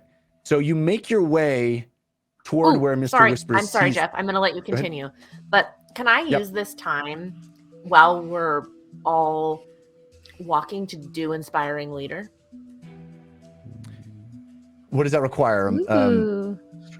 It's just 10 minutes of me speech? like inspiring the group. So like I just imagine I don't have to do anything, but like as we're walking, Lily is just like, we can get this. We don't even know. Maybe that dragon's confused. Like, and it's going to be distracted, and we're going to get whatever's at Nonezzeron's grave, and we're going to be totally fine. So just like kind of monologuing as we go through. All right. Going to be totally fine. From the backpack. Trying to be quiet along the way as well. Lily, at one point you said you were stealthy, and now you're monologuing while we're sneaking this way. Which is it? Well, I wasn't trying to stealth because I'm in the backpack. I mean, you still need to be quiet. Invisibility doesn't make hearing stop. Okay. It can be very quiet. You can inspire quietly. Certainly, yeah. Okay, well, and now that I'm done, you all gain 15 temporary hit points. You're welcome. Oh, now shut up. Wow. Thank you so much. I don't want that at all, though. Thank you, Lily. Lily crosses her arm and pouts in the backpack. Which no one sees because you're invisible. Say we're all invisible to each other. So moving Civ forward, rolls his eyes when Lily says that. I mean, you're moving forward. There's snowflakes that land on invisible shoulders, creating an outline, and then of course they get burned off as you move into a hot area. It's a strange situation, but eventually, as you continue east and you head through the trees toward where Mr. Whispers has flown, toward where you saw those wyrmlings in the sky, all of the strange temporal effects that you've been witnessing seem to fall away. The seasonal displacement, the odd vegetation, the way the land itself seems to be untethered to a particular time of year. That strange distortion is no longer present. You emerge into an area where everything is fallow.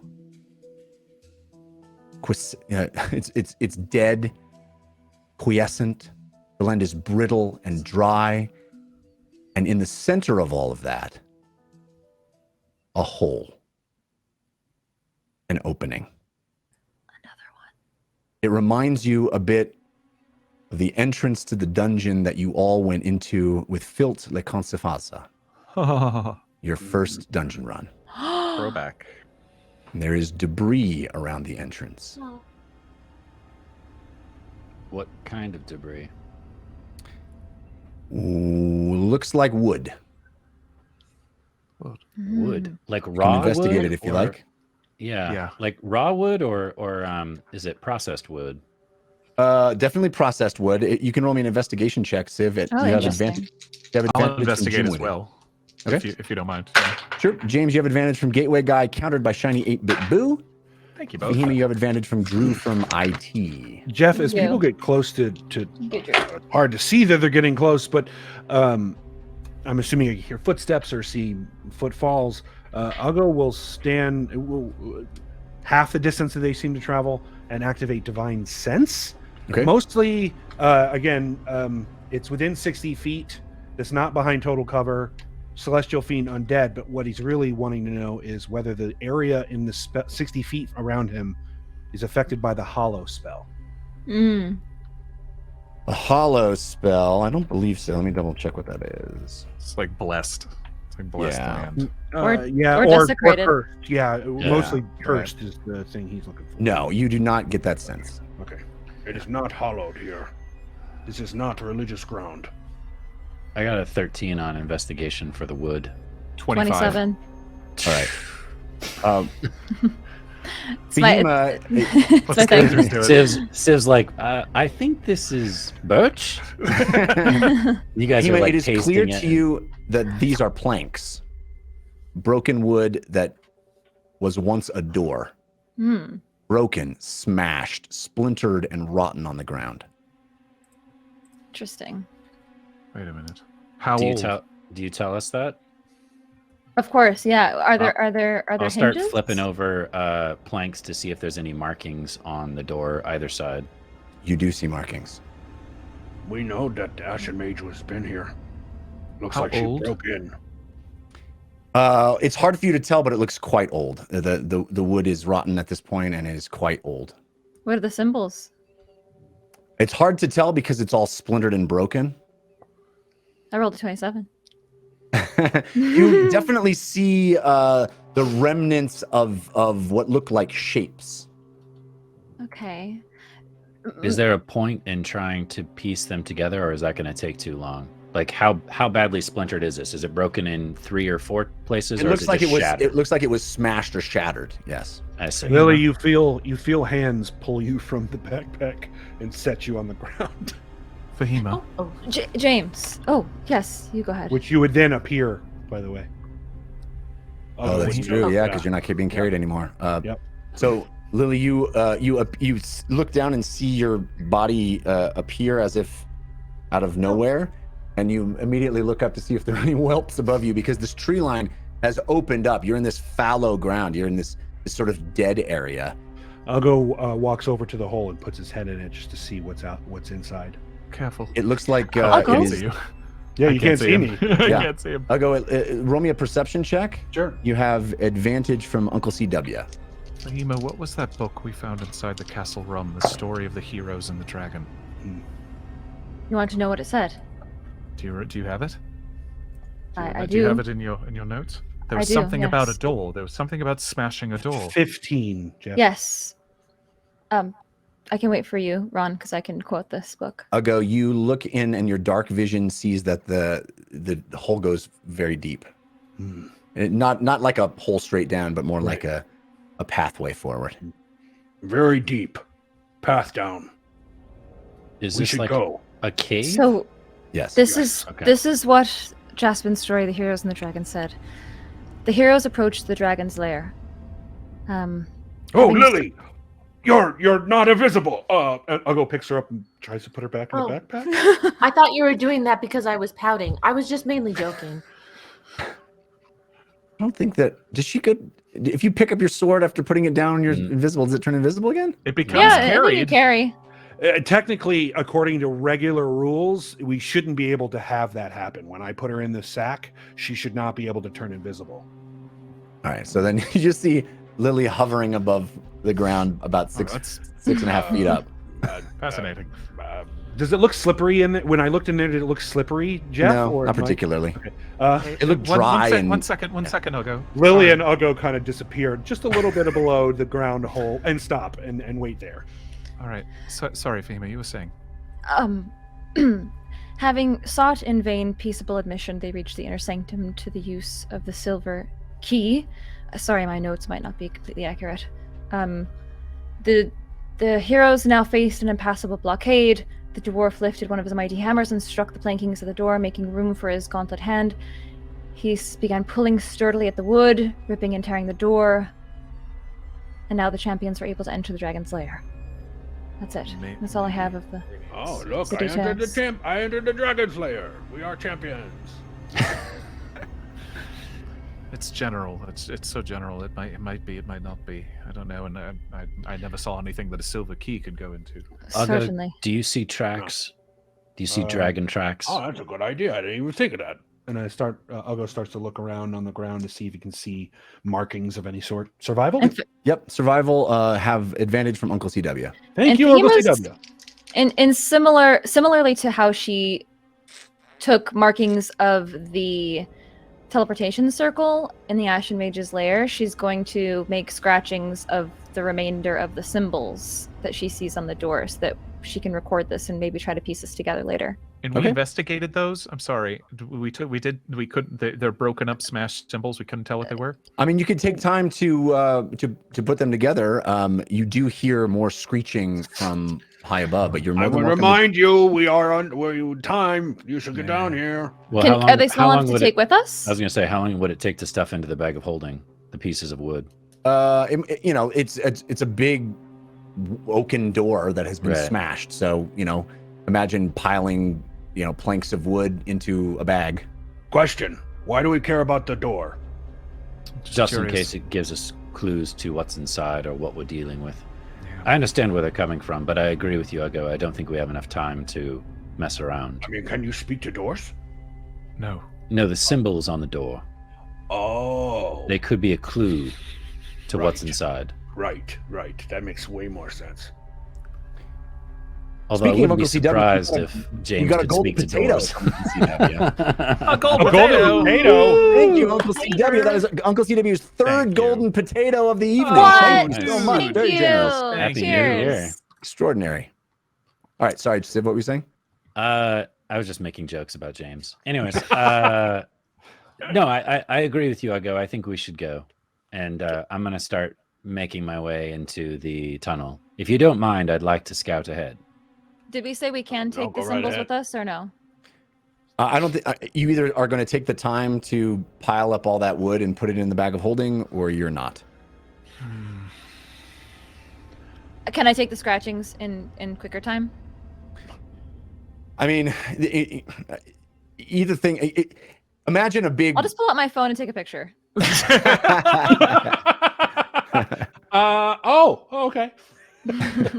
I mean, either if you want to take the time to gather this information, you can, or you there's no fast way to do it. Is what I'm saying, and and that you've told me so far. I would like to. Okay. Fahima, we don't have time to do this right now. There are I'll meet- dragons coming. I'll meet up with you. I'll stay back here with you.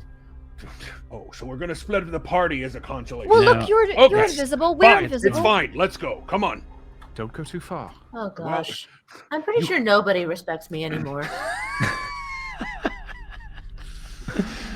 Really? I'll just start picking up the pieces of the door, putting it in a bag of holding, because that's going to be the quickest thing for us to do, and you can study it later. How about that? Okay. Is that all right? Yeah. I think that's going to be the quickest. Okay. This All right. door So better Ugo have the and biggest message on it I've ever read, or I'm gonna be very upset at both of you. When this door unlocks the entire mystery of everything, Then I will say I was wrong. Would you do the same when you are? Yes, of course. Okay. The message it reads is, beyond this door is a hallway. How dare So, you? You spend time still invisible. How long does invisibility last? An hour. An hour. Oh, okay. So you take the time invisible. The plank slowly being lifted as if by magic, invisibly levitating through the air and being plucked, placed into the bag of holding. Meanwhile, Lily, who's still visible, and Ugo just sitting inside the threshold, waiting until they're finally finished. And you, as that process goes by, you definitely hear the plight of that blue dragon and the whelps as they return over the top and circle this area. They return, from having addressed whatever it was that they witnessed with the blue dragon. The black spot in the sky is gone. The dragon itself seems to be back to flying. It is clearly injured, but it is back to flying with the whelps, and they are back to kind of circling this area directly above your head. It's disconcerting to see that number of dragons above you, but they are clearly young dragons. Okay, we go now. Mm-hmm. I would like to scout ahead in the cave. So I'd like to be sneaky and scout ahead a little bit. All right. Roll me a stealth check. You have advantage from the Carson. Thank you, the Carson. About how much time do we think we have left on invisibility, Jeff? You probably have about 20 minutes left. It's okay. Oh wow. Okay. Yeah, it wasn't terribly long to get here. 22. Yeah. Okay. So you are very Plus I'm still confident that, especially as you're invisible for a little invisible, bit, you are very confident that you are moving quietly through this area, and it is clear that this cavern is quite large. The size and breadth of it takes shape before you. It is very large. The entrance moves down and then opens up into a number of chambers that are enormous and appear to you, Civ, to have been storage areas, places to hold treasure, perhaps. So it almost seems like a dragon's hoard, like a place that a dragon would, a lair, reside. Yeah. Do I see anything moving around, or any signs of life down here? Roll me a perception check. You have advantage from Sweet Child of Ein. Thank you, Sweet Child. That was terrible. That was terrible. Perception. Wow! 22. No signs of life. In fact, it is quite the opposite. It feels like death down here. So is there anything moving? Nothing moving. It is a vast cavern. And you see tall spires of rock that rise from the pale dirt. Not stalagmites, exactly, but more like hoodoos, forming a strange maze-like pattern. And sticking out of them and around them, you see dead plants that must have once flourished here. Odd-looking buds, old and frail, crumbling. The whole place feels sapped of life, a husk. It smells of dirt and decay. And as you walk, Civ, the stale ground cracks under your footsteps. But looking down, you notice that you're leaving no footprints, no trail. The area behind you seems untouched. In fact, you can see when your boot comes down, it cracks the dry dirt, sinking into it. But as you lift your foot, the surface reconstitutes itself under you as if reverting to an earlier state. Almost like time is frozen. Mm-hmm. All right, I'll make my way back to the party, and I'll describe what I saw. Oh, there you are. Okay. So, sort of a suspension in time here. Right. I definitely could see a Chronodragon being buried here, or perhaps this is the effects of such a powerful creature dying in such a place. We know that the Shahs and Gao, at least some of them, have a lineage directly from the Chronodragon. This looks like It's going to take us a while to search this place. I didn't see any signs of life per se, but it seems quite haunted. Do we know who might have built this grave? I don't remember. I mean, from what Civ's saying, it sounds like it was maybe it's Leia turned into its grave. Right. So maybe I'll go- Nonezzeron built it themselves. Algo, could you make sure that the door leaves no trace of us entering for the dragons? what do you mean? Can you sort of like, took it with reassemble it? The door? Reassemble the dirt just to make it so that there's cover no... our tracks, you mean? Cover it, yeah. Yeah, but I'm gonna have to go be inside of some dragons. Aren't we right inside? That's fine, that's the door? fine. Oh, you mean in here? Well, once we get outside. further inside, the ground reconstitutes itself, so I don't really think we need to worry too much about that. Okay, They have no reason to know that we're here, so okay. they just saw us, quite a ways away. All right, let's keep moving. Doesn't Getting look trapped like in a cave anything's is... been down here either. So, Jeff, when you said it's one big layer, but you said there's chambers off of the layer, like honeycomb style? No, it's more like you're moving through chambers. Ah, I see. Okay. And Hema will definitely keep a map of where we're going to try to trace their steps back. Okay. James, can you see? No. Oh, that I mean- I meant to tell you that, Jeff. While we were waiting for Civ, Ugo will pull out a candle and light it. Okay. That's helpful. Thank you. Do you want a torch? Lily, Something since she's in the more substantial than that? Candles are better than torches. Not if he wants to see more than 5 feet. I also have a- don't want to indicate anybody I'm else fine. in here that we're here. I'm fine trusting all of you with it, and We have I'm a fine Meep. keeping a She's- lower profile. Yes. She's right here. If we need Meep is like on fire in front of us. if we need to use Meep, we can. But I'm fine trusting the rest of you and not alerting Meep's everyone. like if a torch was an animal, it would be Meep. So Yes. Oh yeah, Okay, Meep, the living torch. but go ahead. Yes. Lead the way, Civ. Lily's gonna just be, I guess, looking out of the backpack because she's in the backpack, so she can kind of look around to the side and stuff as we're walking. Do you mind if I take us alongside one of the walls in case there's any markings or something that would give us a clue as to what each of these chambers are? Whatever you think is best. So then, Jeff, I'm going to go along the right side, the right wall, all the way around to what I assume would be the opening for the next chamber, instead of beelining it straight across the middle. Yeah. As you slide along the wall, even just touching it, these hoodoos, these formations of rock, they are brittle. They break off in your hand. They're fragile, and just touching them causes them to break apart, and then they reconstitute themselves. Whoa. On the wall. I could spend hours doing that. I've seen that before. Wait, so I'm sorry. Apparently other people know what the word hoodoo is. I don't. It's like the thing that's Bryce Canyon. Bryce in Utah. Canyon. Yeah. Those It's like piles almost looking. yeah. It's due to erosion. I love that Wile E. hoodoo Coyote that would run around on them. Great. They're couldn't like be- strange formations of rock, not stalactites, stalagmites, but more oddly shaped, more Bulbous? bulbous. Yeah. Do they at all resemble ribs? Like a pile of sand in stone form, kind of. No, I wouldn't say. That's a cool thought, but it's not. It does not resemble ribs. No. Okay, got it. Just making sure. Okay.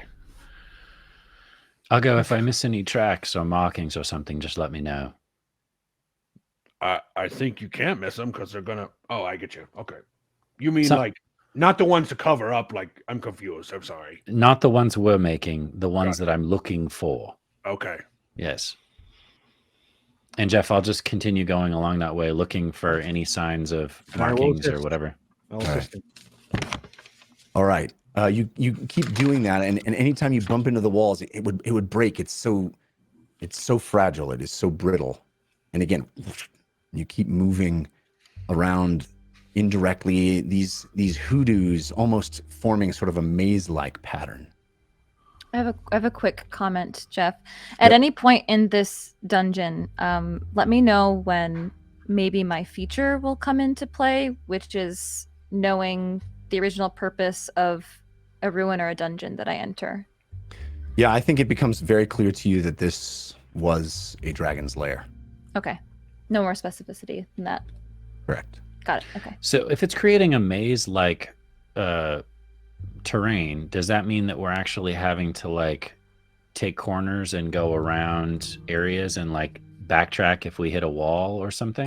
I mean, maze is a stronger word than what I mean. It's more like it's, these formations are built up. If you've ever hiked in Bryce Canyon or a place like that, it's kind of what it feels like. It's not an actual maze, but it feels sort of like you get into these grooves and these, but it's natural, so of, it's not like we get stuck. It's indirect is maybe a better word than Okay. maze-like. It is these winding pathways that seem inefficient and almost naturally formed.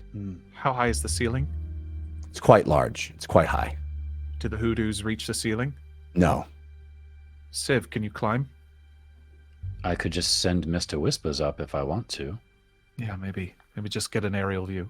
Or me-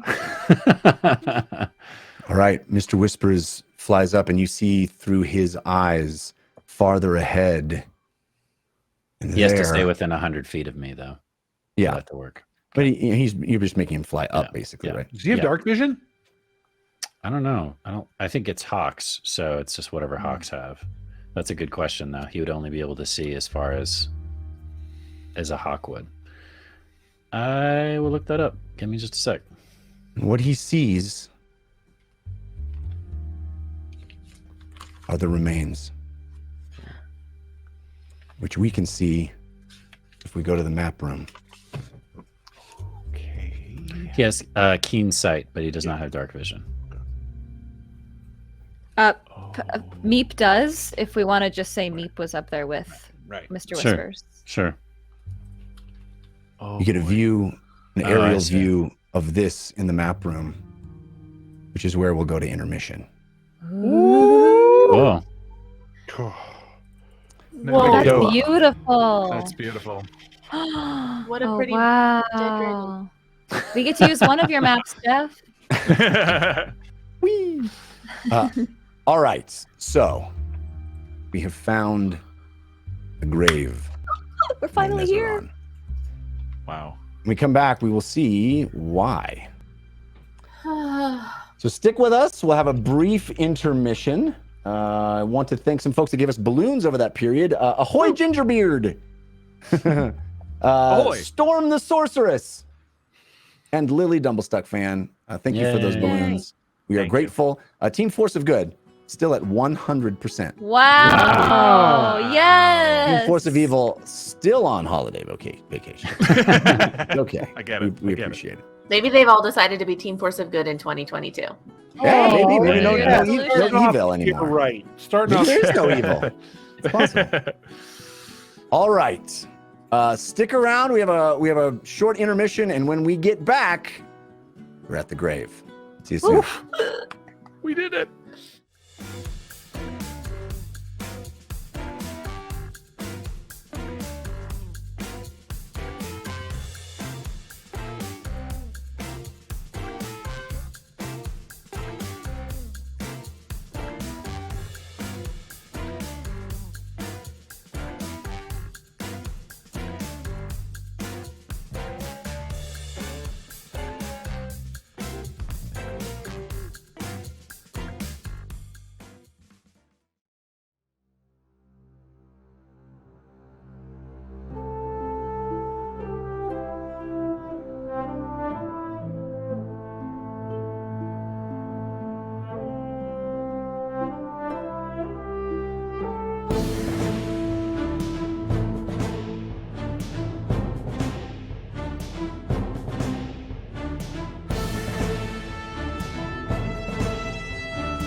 And we are back. Thank you. Well, some of us are back. Katie, Katie is here. mostly back. We have her. With, she's in a hotel, playing like a trooper as she's traveling. But we have. You can't get rid of me. I'm still here. Yeah, we can't. Even if we wanted to, which we don't. No one talk They about tried. Katie. They turned off my camera, but they can't turn off my voice. It's like we're in a wild magic zone, and Lily is permanently invisible. There you go. There you go. Okay. All right. We are back. Thank you for sticking with us through intermission. We did get an evil yam during intermission. Oh, Dun, dun, no. By none other No. I cheer for it. I believe it is the queen of the evils. Yeah. Fail Waffle herself. Oh. She takes the tug of war to 84% for Team Force of Good and 16. She's got to represent. Fail Waffle was my secret Santa, and she is not evil. Thank you, Fail Waffle. She's a delight. She is team of evil, though. Evil delight. Evil delight. All right. We are Team back. Force of evil. And we are back in the map room so you can see what you are witnessing. And what you see up ahead are the remains. A bit of skeleton, mostly buried underneath dirt and rock. It is incredible, massive.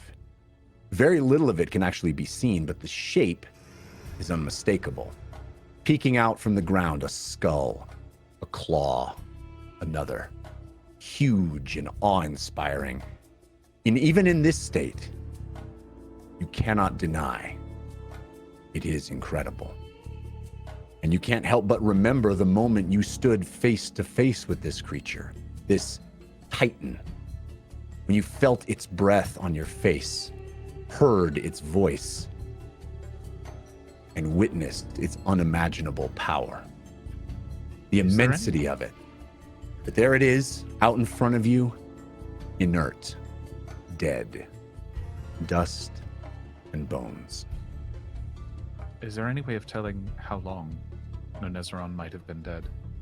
Because we have no idea, right? I mean, it was 22 years ago that we saw it, right, and spoke to it, but I mean, it sort of exists out of time. So correct. Well, you are where you are on the map at this point, so you haven't even gotten really to it in particular. So if you want to start moving toward it, I mean, it won't be an initiative per se, but I do want you to have to navigate these hoodoos, these sort of twists and turns, and you have to squeeze through certain areas. Can I climb up on top of a hoodoo, or is it just going to break apart if I do that? It's a strange experience because it breaks underneath you as you scamper up it, but then it reconstitutes itself, and your weight, these are very fragile, sort of brittle things. That's it.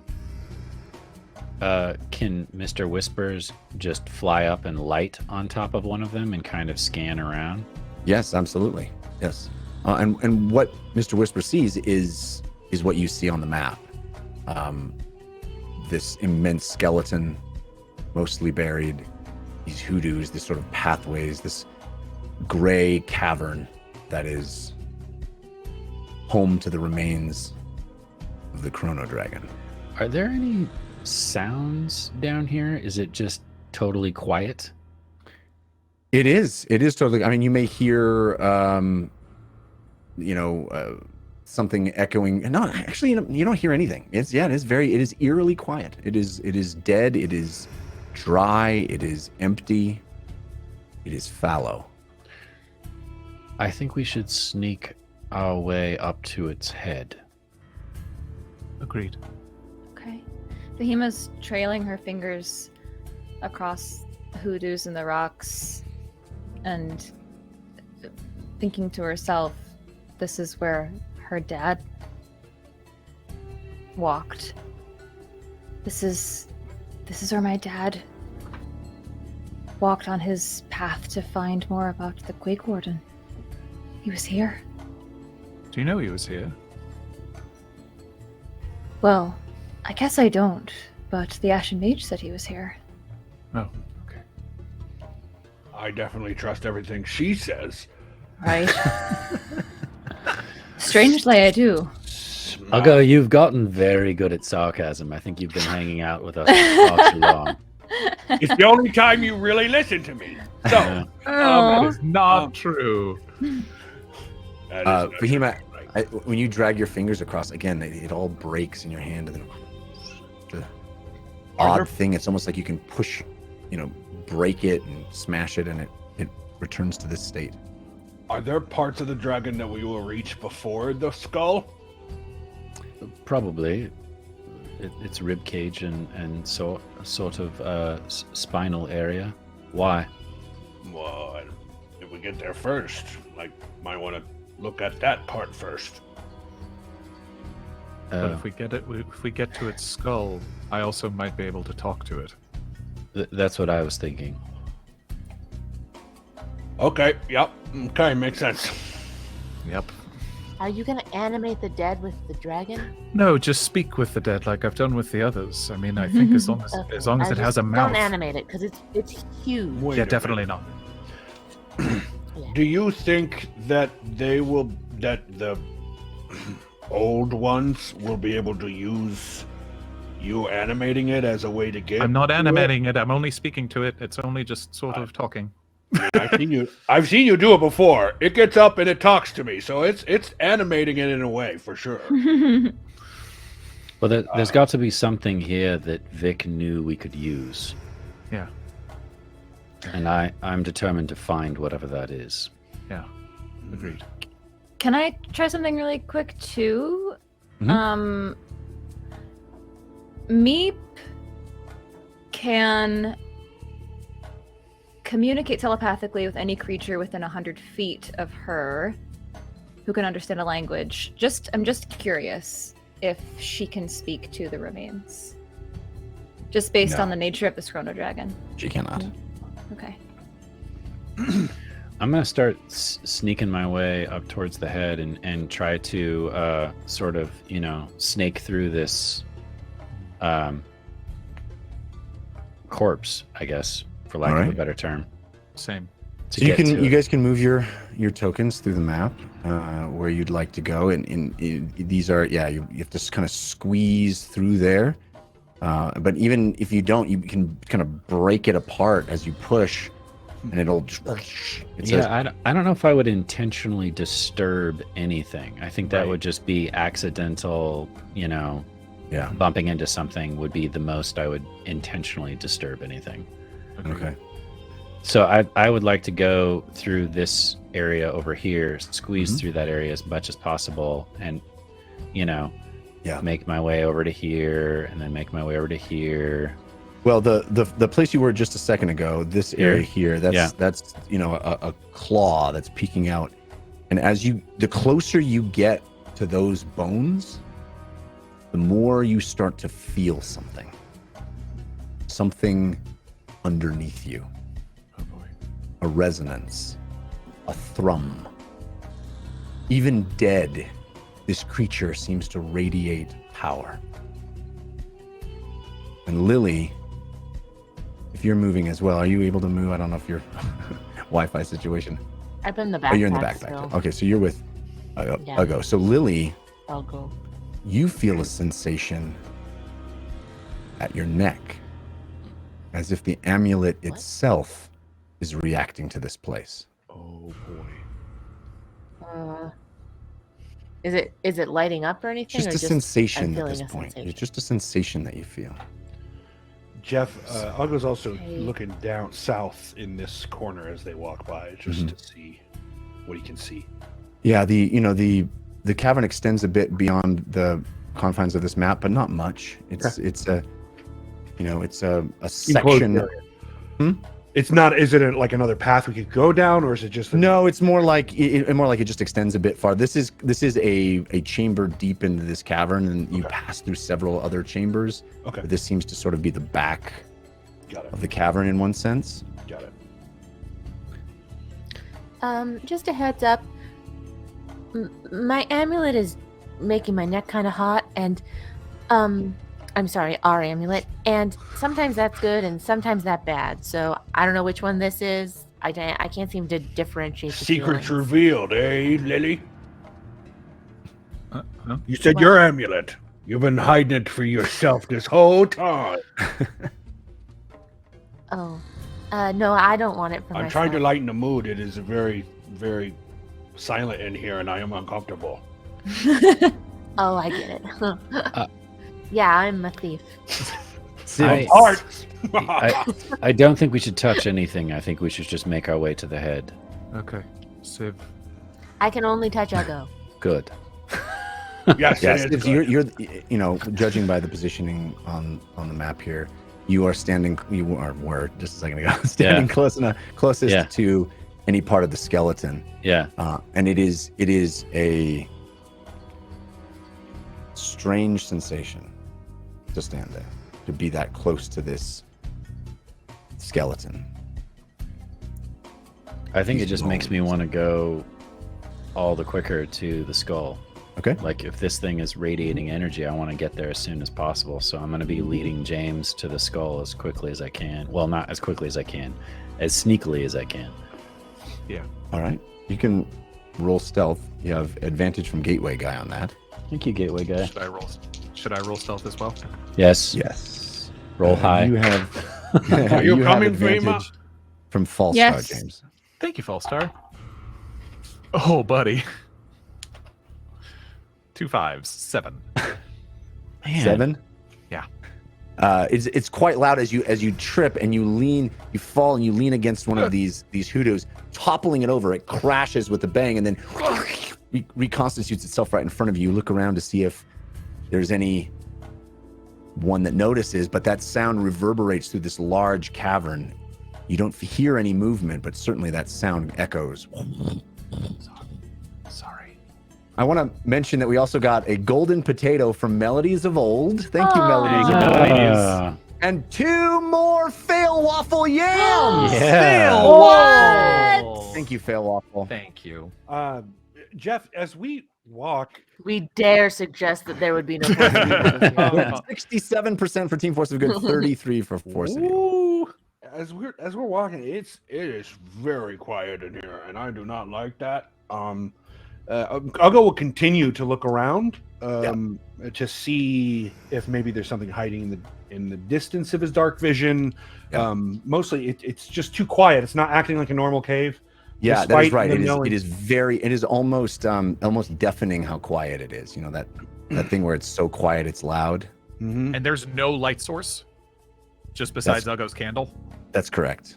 Oof, boy. Oh, boy. That's terrifying. Okay. Mhm. I'll just Well, no, once we get up to the Meep head, Meep's is on light. the Well, that's Meep, true. yeah, Yeah. Meep and the candle, yeah. And Fahima Okay. always has, just she so I brings know, lots of how sources bright of is light. Meep? Is she torch bright at this point? I mean, I she's the wouldn't- size of a chicken and she's on fire, so she's probably Torch. pretty bright. 20. Okay. We're talking 20 feet, Probably. 30 feet. Yeah, I yeah. wouldn't want her to get, like, Nova bright, so... She has the ability to be brighter than she is naturally. Right. But you just want to know how bright she is naturally. Naturally, Yeah, that's a Jeff call. I mean, I think naturally she's like a torch, I would say, and probably a couple of torches at chicken size, right? So yeah, I mean, I think she eliminates pretty well in here. It All right. reflects off, Then it at that reflects point, off if those there's a hoodoos. flying torch, I'm gonna take out a torch and light it and hand it to James, because at that point, there's no point in us trying to, Thank you. Yeah.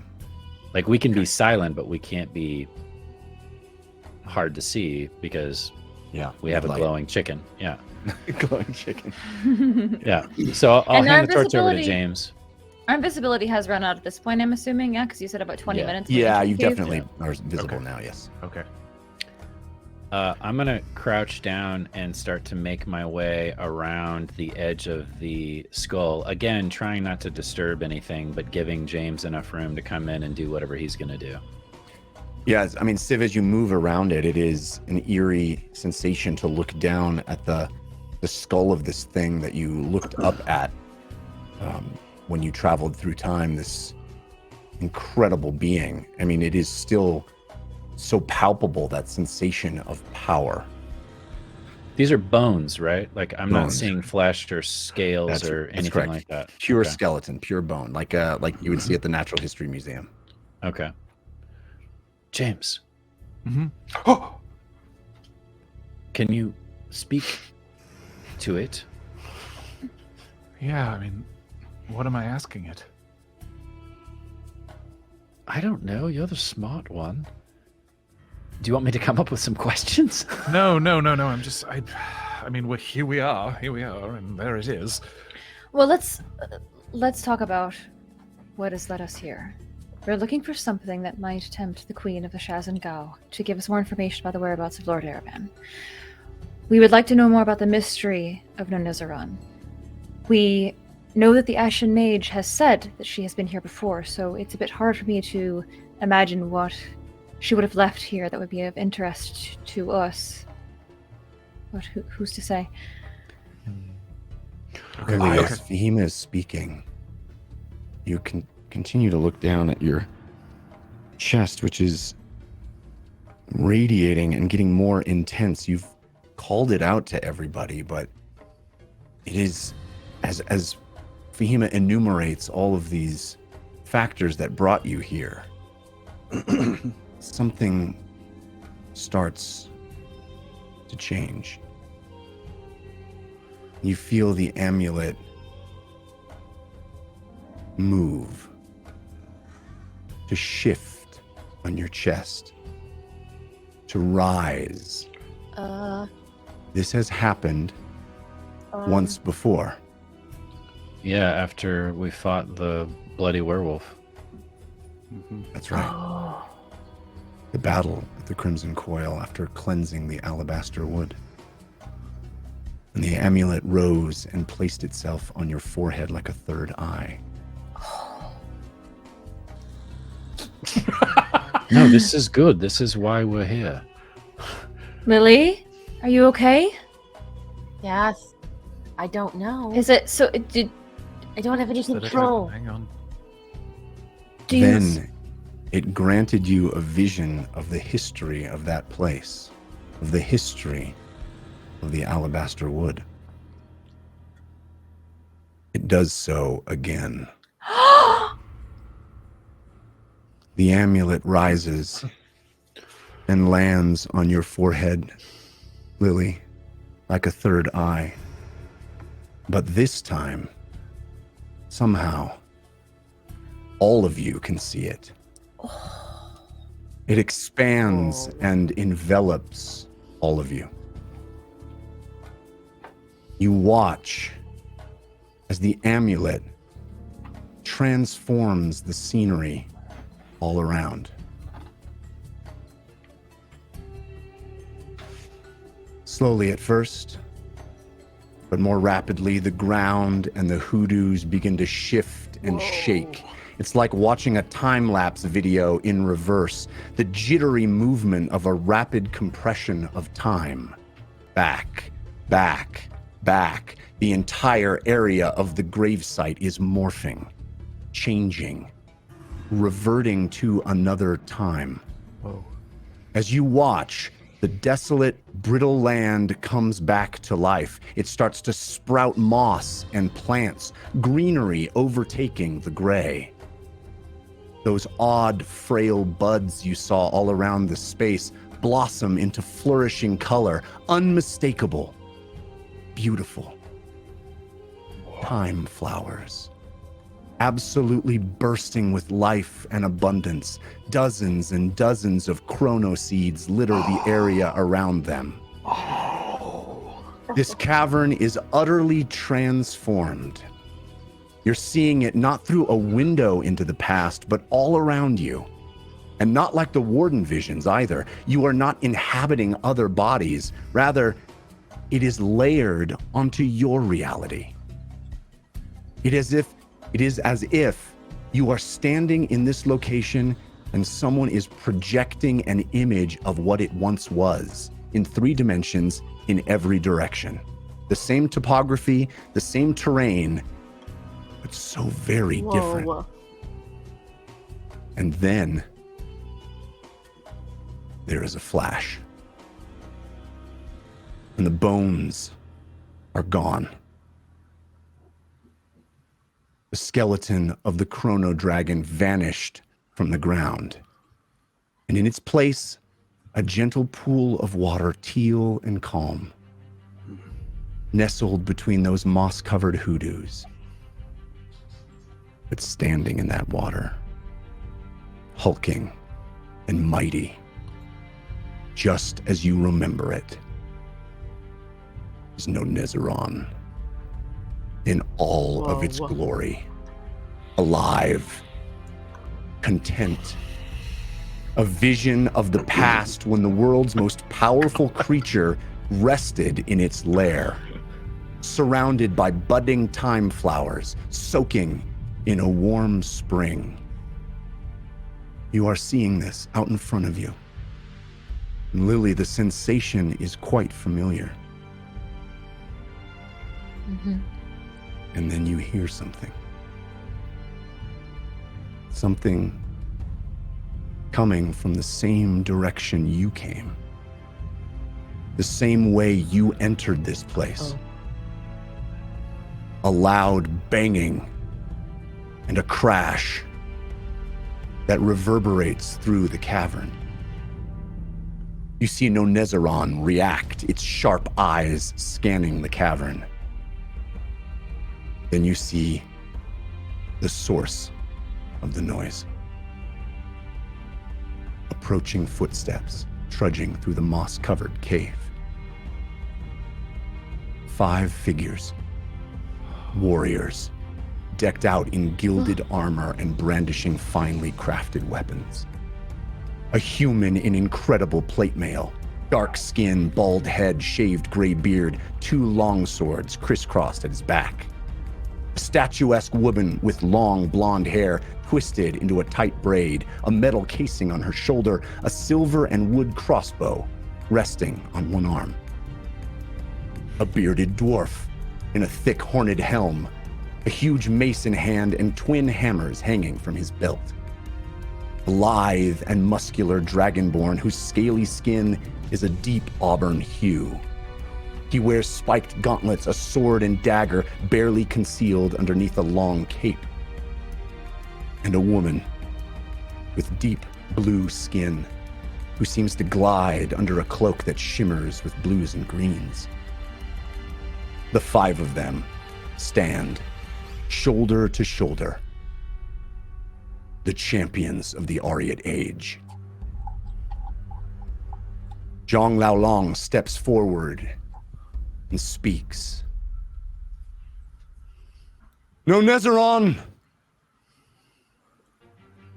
we are losing the war. You see him look over at Mirasis. We have lost too much already. Too much.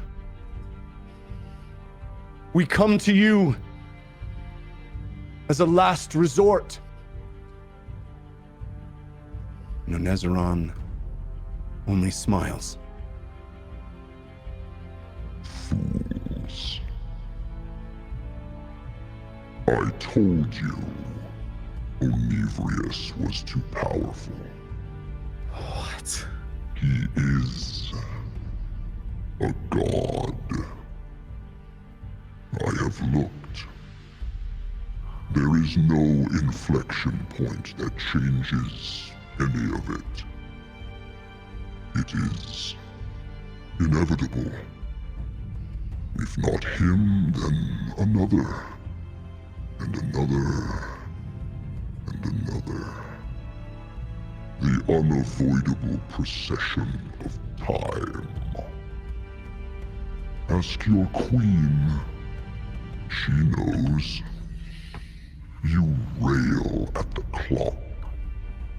You scream at the wind. There is nothing for me to do. Nicholas Kiln steps forward and speaks. There may be nothing for you to do. Alive. But dead, you may be our salvation.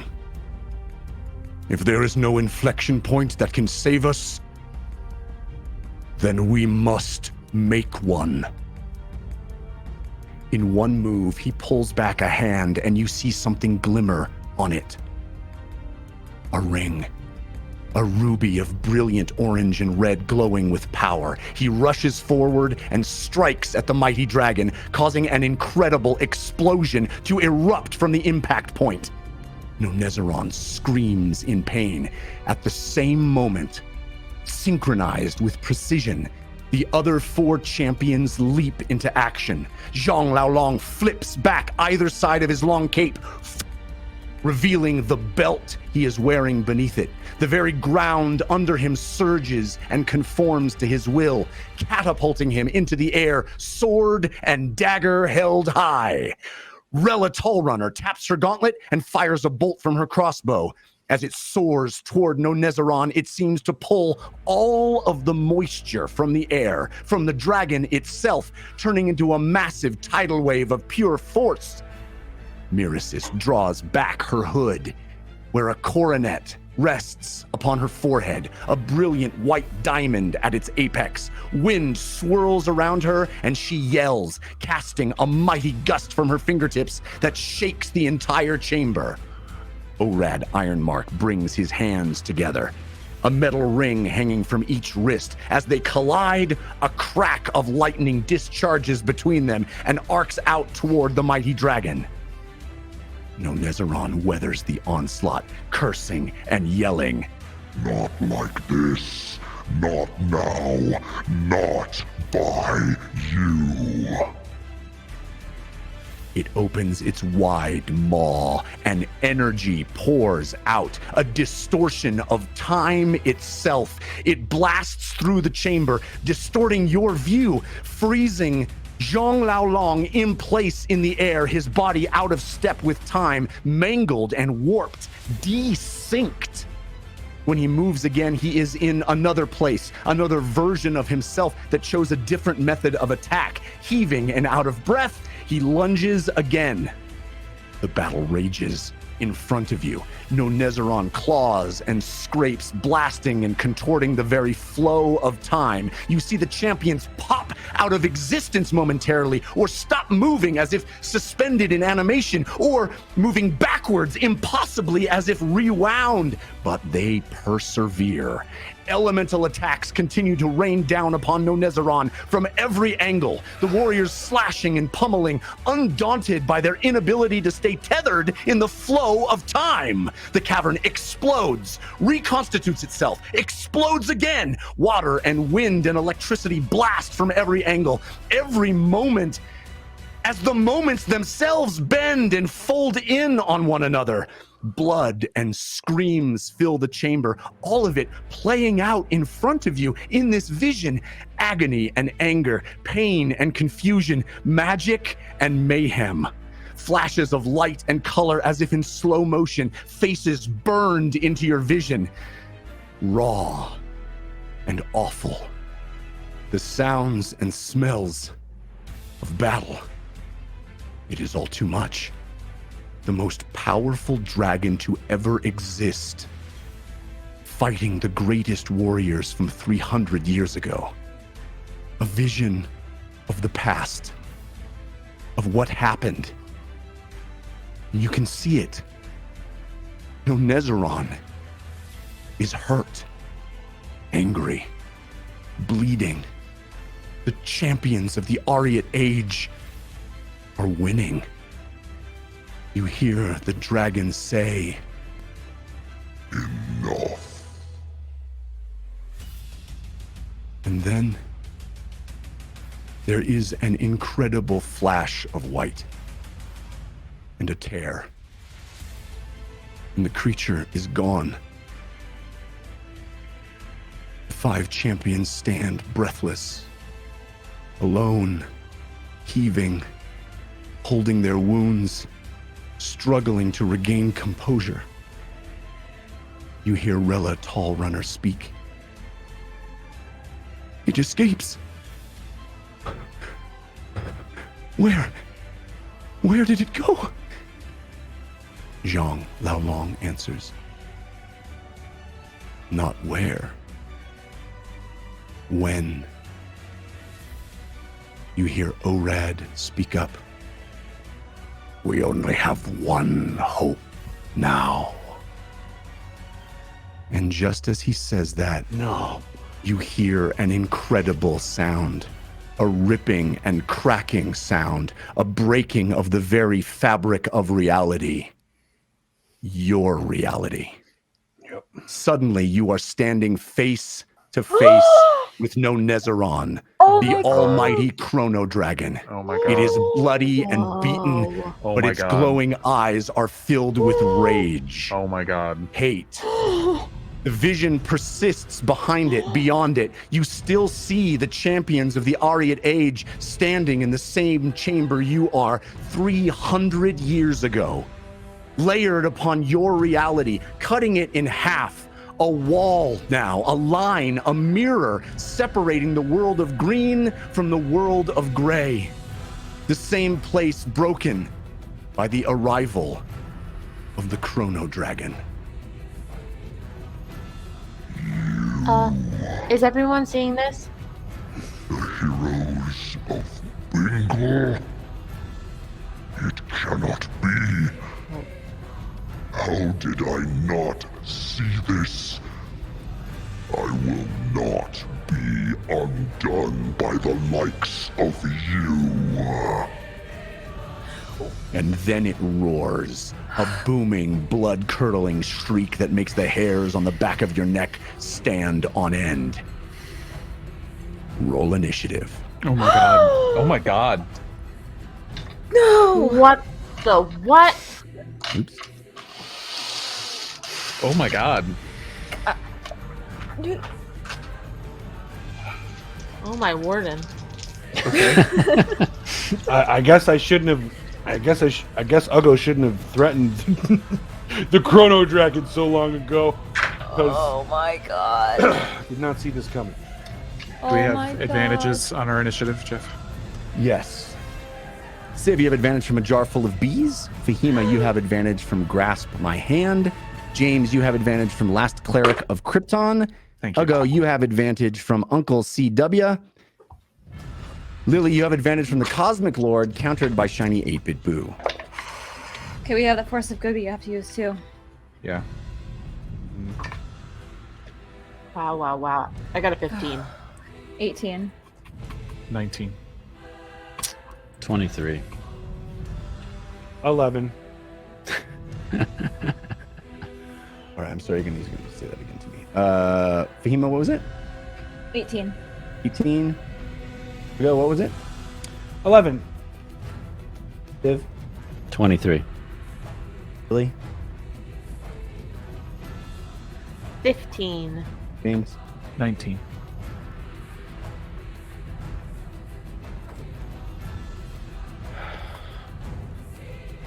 I can't believe we were scared of him. Nonezzeron goes first. Rolled a natural 19. Oh, great. Crazy.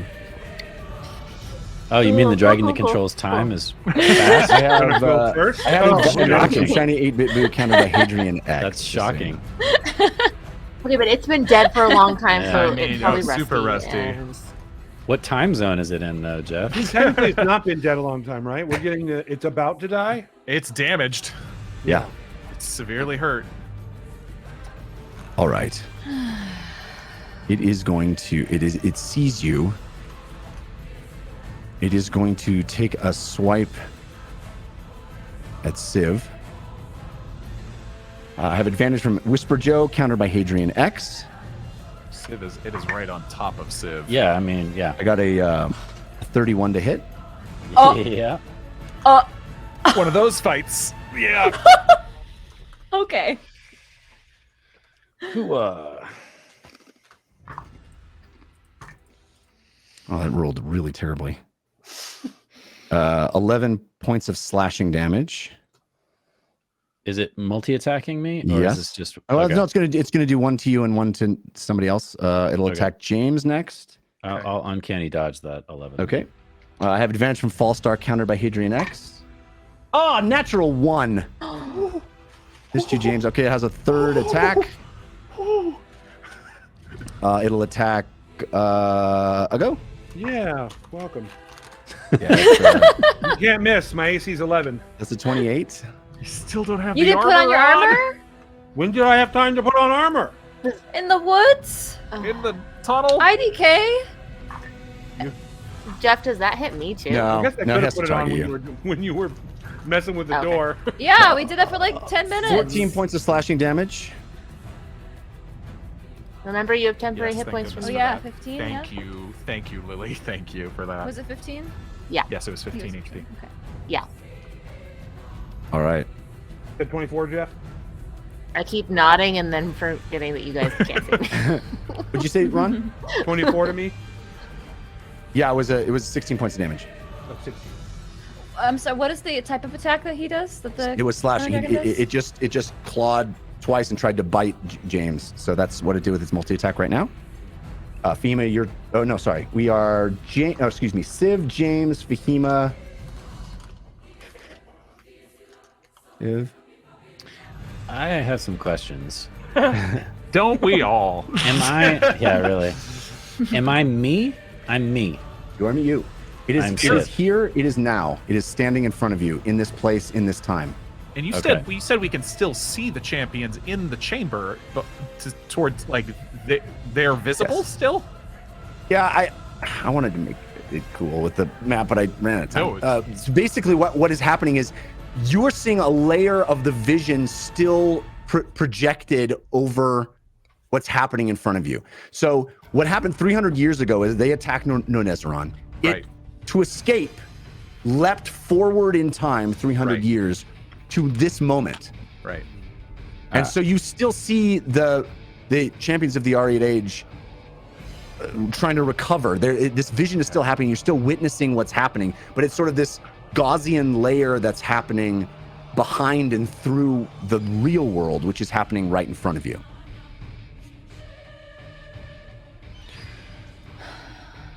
Civ, your turn. Yeah. Civ not knowing like what to do, but sees this thing trying to kill us, decides to try to kill it. He's going to pull out the dragon tooth dagger. What I'd like to do, because it's such a huge creature, is I'd like to spread ourselves out in case it does have a breath attack. Yep. And what I'd like to do is, because the map it's so huge and the map is kind of confusing. What I'd like to do is Oh my god, I literally forgot there was a map. be in the bottom. I'd like to be in the bottom right-hand corner, down by its left rear leg, I guess. Okay. Yeah. 'Cause You know what? Let me it's huge. I'm not It's seeing it on the gargantuan, map. right? let me move to the other. Hang on a second. Let me move to the other thing. There. That's a little cooler. Ah, okay. Wait, so we don't have the dragon on the you- map yet, do we? That's the dragon. You don't see the dragon? I do not. If you go to the Twitch stream, it's there. It's not on our Roll20. Oh, I can Oh, see it on our interesting. Roll20. Oh, weird. I'll try to It's a refresh. giant gray dragon with glowing blue eyes. No, yeah, it's very scary. Oh, Oh, there I it is. refreshed. There it now I is. can see it. Oh Yeah, there it my is. god. Yeah, It's That was so not there literally on before. top of us. I want to go at its rear flank so that we're on different quadrants of this creature. Yep. Take out the dragon tooth dagger and plunge it into this thing's foot or calf or leg, however, whatever's closest access. Okay. So you are moving around to the back. Yeah, I'm staying within melee though, so it hopefully doesn't get attack of opportunity because I'm, So- not going outside of its range. As you do, it has a legendary reaction, Of course it does. which is called undo. Ooh. And you move around to its back, and as you run, you arrive there, but then you move backwards as if rewinding back through time.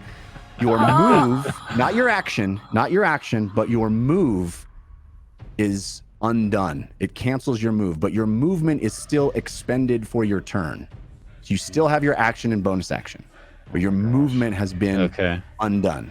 You could dash. It's a legendary action called Benny Hill. Yeah, so I'd like to cunning action move again to that same spot. That's my bonus action. Okay. Cunning action dash. Yeah, you can do that. Okay. And my action is going to be Booming Blade on the Dragon Tooth Dagger, and I'm going to plunge it into this thing's foot. All right. You have advantage from Falstar. Cool. Thank you, Falstar. Pretty good. I'm hoping that's good enough. That would be 24 to hit. That hits. Yeah. Cool. Get it. So, and because he's a dragon, I get my extra bonus damage, right? Yep. Okay. Cool. Dig it.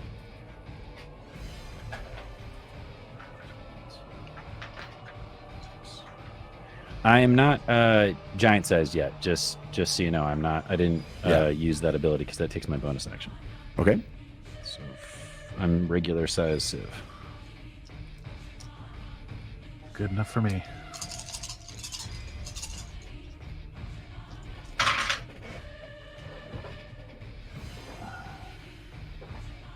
Sorry, I gotta roll Booming Blade as well. Okay. So that is 8, 9, 10, 11, 12, 13, 14, 15, 16, 17, 18, 19, 23, 25, 29, 33, 39. Wow. 42 plus the dagger 6. So what did I say the last number was? 42. 48. So 48. Okay, so 48 points of damage. Incredible. What? That's because I have the Nonezzeron- Dragon Tooth dagger. It does double damage on the. It sees you Stuff. wield that, and it turns and says, and screams, writhing in pain from the wound, the blood gushing from its leg as you slice into it with that golden dagger that you and found. I would like to. Yeah, go ahead. Let's say in Deltathune. In the fortress. Yeah. Yes, I would like to action surge, and then hold my action so that on its turn, if it does anything other than flee, I will stab it again. All right. Whoa. Okay. Complete your turn, Civ. That's all right. My turn. James, your turn. Being very confused by all of this. James bonus action casts Far Step. Okay. And poofs. So we're still in the present, and the hoodoos are still crumbling. I can't stand on these things, right? That's right. But Nonezzeron is big enough that if I go back to like here, I would still see him. Or see yes. it? Okay, so yeah, I'm gonna pop myself back here. As Far Step is 60 feet, so it's literally just get out of there and hold for a moment. Nonezzeron, this is madness. This doesn't have to go like this. Does I see any sort of response, or is it just enraged?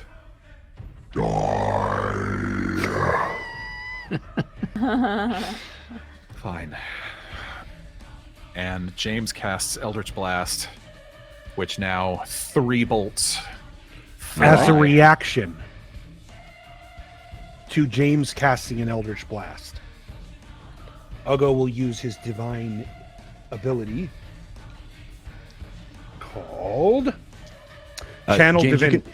you can roll. You have 3 advantages: Hadrian X, Goofus McDorkle, and Hadrian X. Thank you, Whoa. Hadrian X and Goofus McDorkle. Nice. Go ahead, Ugo. Brotherly Knowledge. As a reaction, when a warlock within 30 feet of you casts Eldritch Blast, are you within 30 feet of me? Yeah. It looks like it. Just barely. just look. Yeah. 25. What happens? I'm not rolling super well. Of you that cast Eldritch Blast, you cast a duplicate of that spell with all of the warlock's current Eldritch invocations. Level benefits are based on my levels in the Paladin class. The damage type of my duplicated spell is Radiant. All right.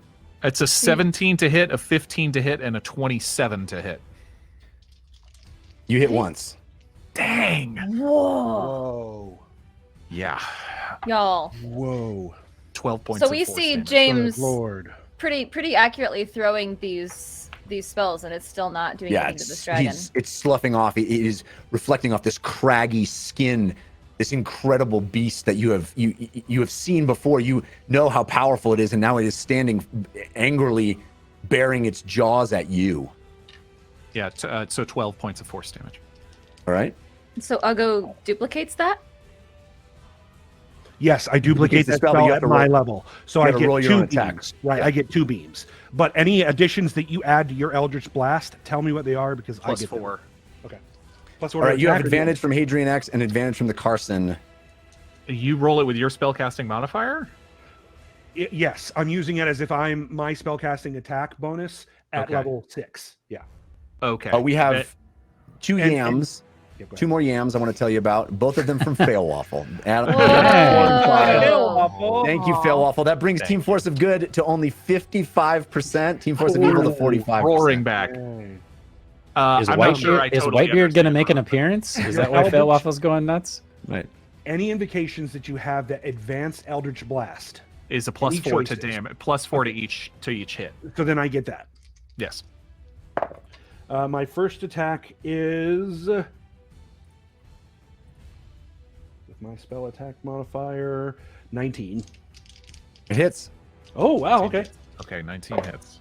And the next one's a natural 20. All right. Woo! Okay, so it's 1d10 plus. So 3d10 plus 8, I do 2d10 because I'm at level 6. but you critted. So I mean, Oh yeah, that's right. That's right. Thank you. So 3d10 plus 8. Okay, that is going to be 8, 17 plus 25. 8, 25. Radiant, 25 radiant damage. All right. 25 radiant damage. Yeah, it takes the full force of it. You see those crags, those scales, that skin peel back where the radiant damage hits it. It's burns and squeals, but it is a mighty beast. Indeed. All right, that's my turn. I'll use. I still haven't used any of my movements. It's my bonus action was the teleport. I'll keep backing away even a little bit. Wait a further. minute. Wait a minute, James. I'm sorry. Yes. I said something incorrectly. Eldritch Blast Uh-huh. is force damage. Yes, it is. Yeah. Ooh. Yeah, you saw it take no damage. Oh.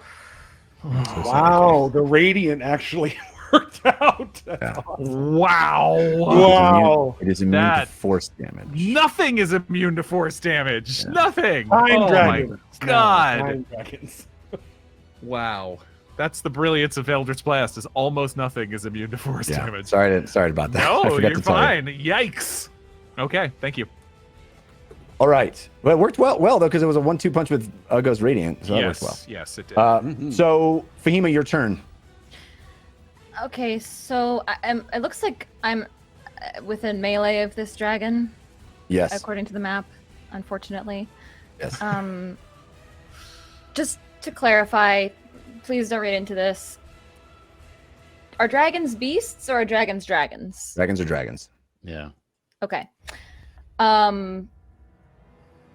Okay, so Fahima will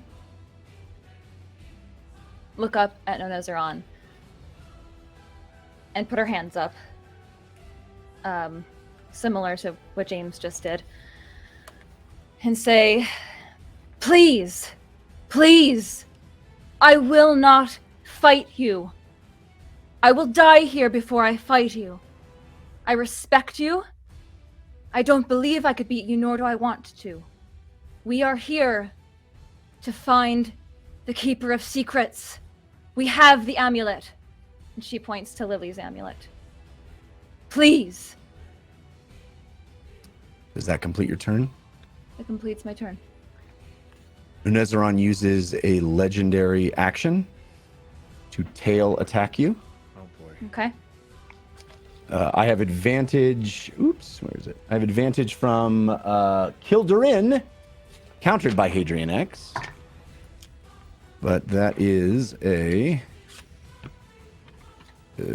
22 to hit. Ouch. That hits. You Shield will not take- even help me with that one. Nope. You take 17 points of bludgeoning damage as the tail whips around and smacks you. Okay, she fully takes it and then kind of hops back up and puts her hands up again, staring at him. All right. Why? Why? Lily, is your turn. Okay, I'm in the backpack still. Yes, you are. I can only imagine Katie's facial reactions to all of this stuff. Katie's bored. Straight face, Yeah. no reaction. She's drinking martinis at this I knew point. this was gonna happen. Okay, Lily is going to cast Big B Hand Okay. and send Grasping Hand after the Chronodragon. All right. Okay. It is gargantuan size, just so you know. So it's like squeezing its esophagus. I mean, I can attempt to grapple a huge creature. Would Lily know it's not a huge creature? Would she know? I think it's pretty clear I that don't it's- think she would know. It takes up half the battle map. It's gargantuan. Yeah. Your hand is tiny comparatively. Yeah, really. Poke its eye. Yeah. Poke. Ow! Get that away. I can't, but it's immune to force damage, so I wouldn't even feel it. Yeah. I poked its eye.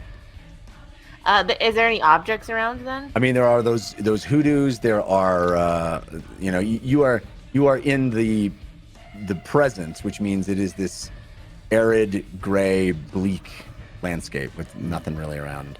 I have it looking green because you see the layer of the green through your vision at this entire time. You see the champions waiting, readying themselves. Okay, Lily, realizing that her hand is not going to work, I imagine she like kind of half casts it and then is like, nope, never mind, and remembers how big it is. I'm just gonna do shatter at this ding dong. Okay, that sounds good. Is he get a dex save? Is that right? Con save? What is it? I never remember. Con save. Con. All right. Probably got I a have pretty high con. advantage from Shiny 8-Bit Boo, countered by Hadrian X. Oh, that's not good. Rolled a 2, but a 9. Yes. That does not save. Take that So shatter. I need to roll. Take that shatter. That sweet level 4 shatter damage. 1 second.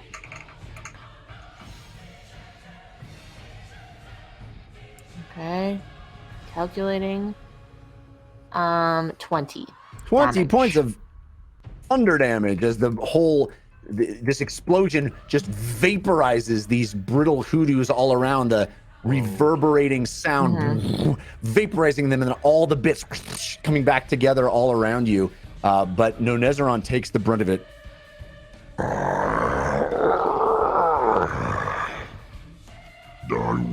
And then who's next to me? You are nothing. Well, you don't need to call names. We're clearly not getting along. Does that complete your turn? Okay.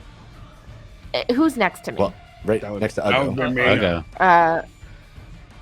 Uggo. I mean, other than Uggo. Sorry, That's probably the pretty map close. is. Theme is 15. I'll give Fahima Bard against Ooh, just as she has. And then I'm it's done, yes. I always can't forget it's a move. I'm in the back. D8, D10. D10. D10 now. All right. Thank you, Lily. You're welcome. Be safe out there. Thank you, girl. The dragon's Okay, you're Thanks, up. girl. Then top of the round. Uggo is going to move 30 feet next to Civ. Is Civ's bag of holding at his side? Yeah. Uggo attempts to grab inside the bag of holding. Okay. I'd like to use my bonus action to. I don't know what it takes to get a thing out of a bag of holding, but he thinks of the hilt. Okay. All right. You're not attuned to it though. Right. You're right. I'm not. Okay. I'm broken. I mean, that's what Civ says. They're only up. He That's pulls what it out and Civ says, "Civ, use this. Give me that."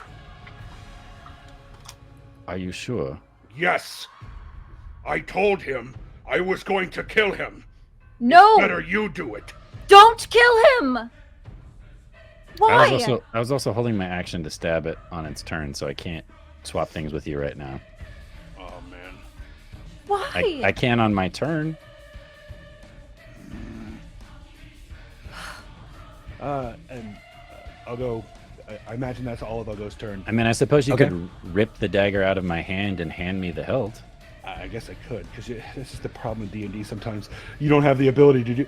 Does it look like you're agreeable to this? Like I Yeah. go for the. Okay. Cool. Yeah. So Yeah. then Uggo will grab the dagger from your hand and Sure. and put the hilt in your hand, and then stab that thing twice. All right. It's gonna you're gonna stab that thing with your with the with what? dagger. With your dagger. Oh, with the dagger. dragon the The dragon tooth dagger. yeah. It's called the Dragon Hunter's Bite.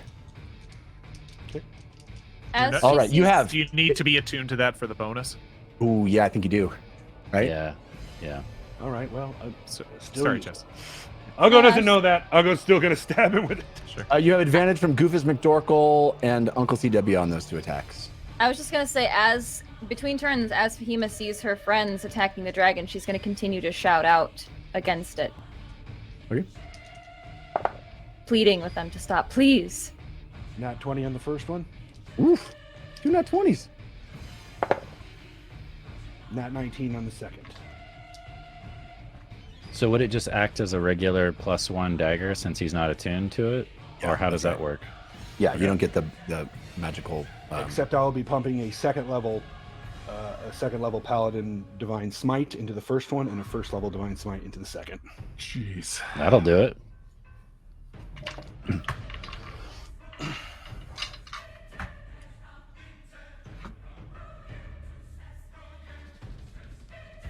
Jeff, What? if James is towards the back of the chamber, is it clear whether or not the champions of the Aureate Age can see us? It seems very clear to you they cannot. You can see them, but they cannot see you. Okay. So they're just sort of looking around confused. because They are no longer recovering see- from one of the most intense battles you have ever witnessed. Yeah. First one, Jeff, is 4, 5, 9. Oh, we have more yams, I must tell you about. 9. 6 and Oh. 7 for Fail Waffle. Tail Tail Waffle, look at you. Waffle, incredible. And Shiny 8-Bit Boo with an evil yam, turning the tide to Oh, man. Force of Good at 43%, Force of Evil Whoa. at 57%. Force of Evil's always been a second half What? team. Yeah, really. Oh my god. Force of Evil is the Patriots, man. Brutal. More ways than one. All right. What are your hits? You had a 19 and a 20, right? So what are your numbers? 42 on the first, Holy moly. Wow. because it was a crit with a level 2 Divine Smite. Yeah, because you can And- call the smite after the fact. Yeah. Yep. And the second hit, it's with a dagger too. I didn't add my strength to that. Sorry, it's 46. So a 42 and 46? 46 for the first one. The second one is 21. Right? You guys are 7. laying on the damage. It's amazing. So you grab the dagger out of Civ's hand and stab right into the same spot that he's been attacking, in the back of Nonezzeron's leg. Blood explodes from the wound as light swirls around, radiating out of the impact. It is Nonezzeron's turn. Nonezzeron turns. It takes 3d8 damage. All right, do it. Roll it up. 20. Thunder. 20. Gosh, I'm gonna tally all this up. Hang on a second. Wow. That's just the booming blade going off. Right. Right. Done 180 points of damage on this thing already. That's Right, why I'm like, I don't know about using the Godslayer sword because it went so well last time.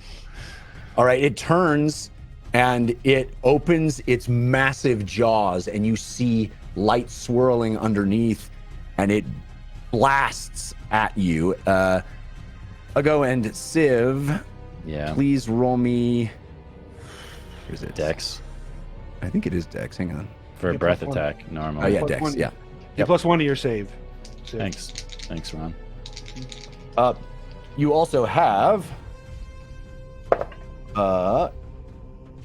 advantage from Red Robin 1972, Civ, and Thank you, Ugo, Red you have Robin. advantage from Uncle CW. I'm going to use 5 points of my initiative to make it a nice. 25. All right. I'll use 1 point from my initiative to make it a 25. All right. Show up. So, oops. So Civ, you're down to 22 initiative. Ugger, you're down to 6 initiative. Yep. You both save, so you will take half of 54 points of force damage. 27. Which is what? 26. 27. No. Yeah, 27, excuse me. I don't take any of that because of evasion. Okay. This incredible sort of time melting blast comes out of its mouth. Yeah.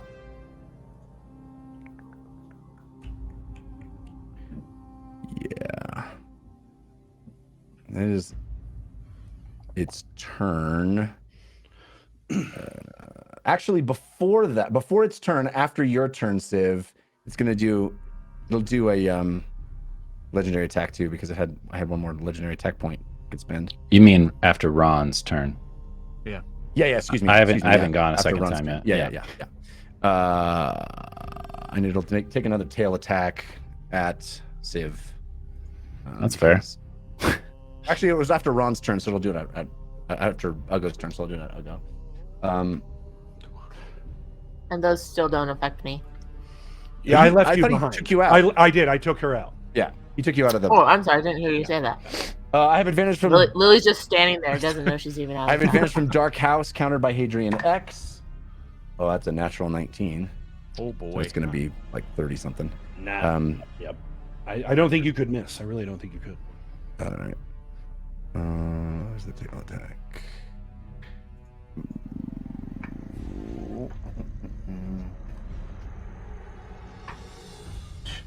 Going like crap. 18 points of bludgeoning damage as the tail whips around and hits you, and then its turn happens, and the breath attack. Civ, it is your turn. Uggo drops to a knee, spitting blood on the ground.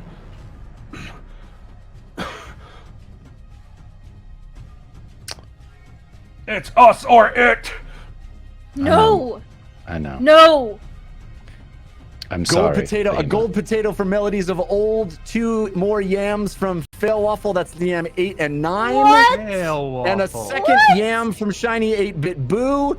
We are fully into Team Force of Evil at 61%. Team Force of Good at 39%. Thank you, everyone. Oh my god. Thank you, everybody. So Thank you. it's a bonus action to light the blade, Yes, but I have to ask the Watchers to do it. that's right. So I will. Yeah. And Uggo says, Scale. Let them decide. Yeah, I'll scale up the side of the dragon, just climb up the side of it so I'm up on its back, and I'll Okay. hold the blade up above it and say, "It's up to you. You decide whether this thing lives or dies." And then I'm going to close my eyes and, without looking, flip the blade around and plunge it in, whether it actually lights up or not. All right. We will put it to a vote. The Watchers of the Time Stream, you get to decide whether the Godslayer blade bursts to life once again. Jessica, are you going to handle that? Yes, I can do that. So the question is, oh, it's already up. One of our mods did it. Nice, thank you. So fast. That was awesome. Thank you, Gord the Rogue. You're awesome. Thank you. So, get your votes in. How long do we have until that comes up? I'm not sure. It looks like it's about a minute. A minute. All right. So, 90 you seconds decide more. if the Godslayer blade, the mightiest weapon currently in the possession of the Heroes of Bingle, will be charged once again. Civ holds it high, calls out to the Watchers of the Time Stream, closes his eyes, and waits a moment, hoping that his plea will be answered. It is up to you, Watchers. You make the decision. I'm guessing I still have to roll an attack, right? Yeah, you do. I mean, I have to beat its armor class, otherwise. That's true. Yeah. That's Also, intense. Jared, you can't vote. Remember. Yeah, Jared, no using all of your channel points on this one. Jared, you also have advantage from the Carson. And you can also spend all of your initiative points. Yeah, and you've got that's 22 true. initiative points. That's true. So, yeah. Sorry, I forgot about that. That's why I gave it to you, friend. Yeah. It's a good point. Can I use my initiative points to vote? No, there's no cast voting. No cast voting. Come on. I can't vote. I'm on the Dungeon Run account. Yeah, right. I mean, Pebbles. Pebbles is on the Dungeon Run account. All right. She's very quick, that one. Ooh. I think. Okay, time we the have to vote do is a bit- in. Hmm? 63% said yes. 63% Wow. said yes. It is charged. Yeah. But can Civ use the blade? Yes. All right. Civ, you Blech. feel this power surge through your hands, surge through the blade itself, and you stab down. As you do, a mighty, earth-shaking scream emits from the Chronodragon. Its head rears back. Roll me a dexterity saving throw. You have advantage from Hadrian X. Nat 20. It attempts to buck you off, but you hold fast, steadying yourself on the back of the Chronodragon as it goes into death throes. Oh. It is screaming and squelching.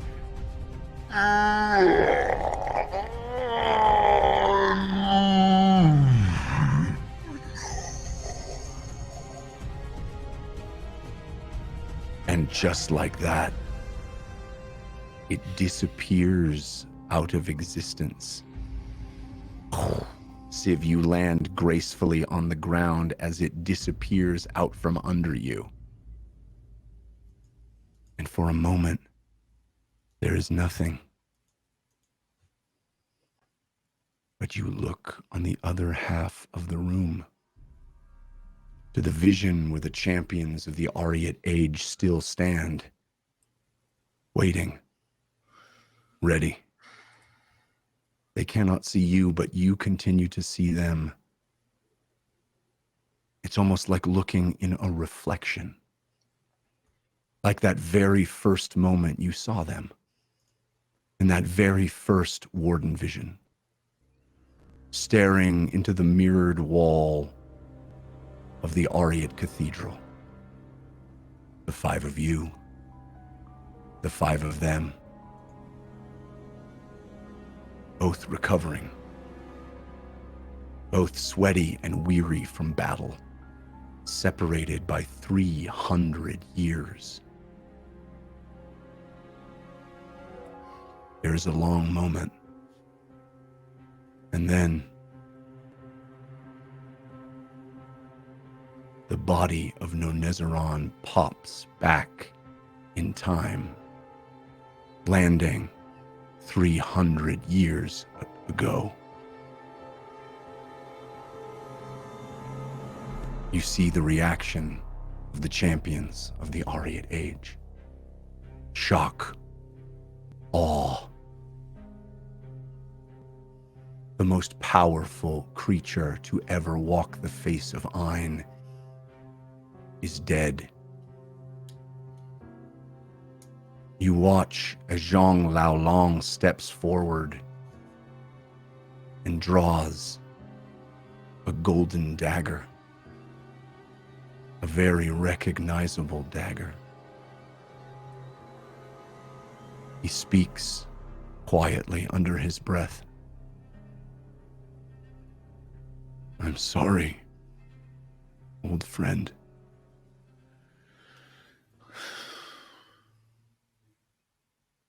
And then he slashes. And almost immediately, the entire chamber begins to change. The body falls in a husk in the very spot where the bones exist today. And in the vision, the thyme flowers begin to wilt and fade. The green moss begins to die. The cavern on the other side of the mirror slowly starts to resemble your side.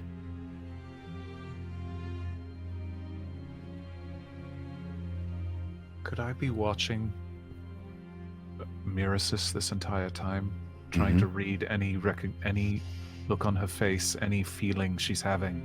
I'm just trying to... any clues.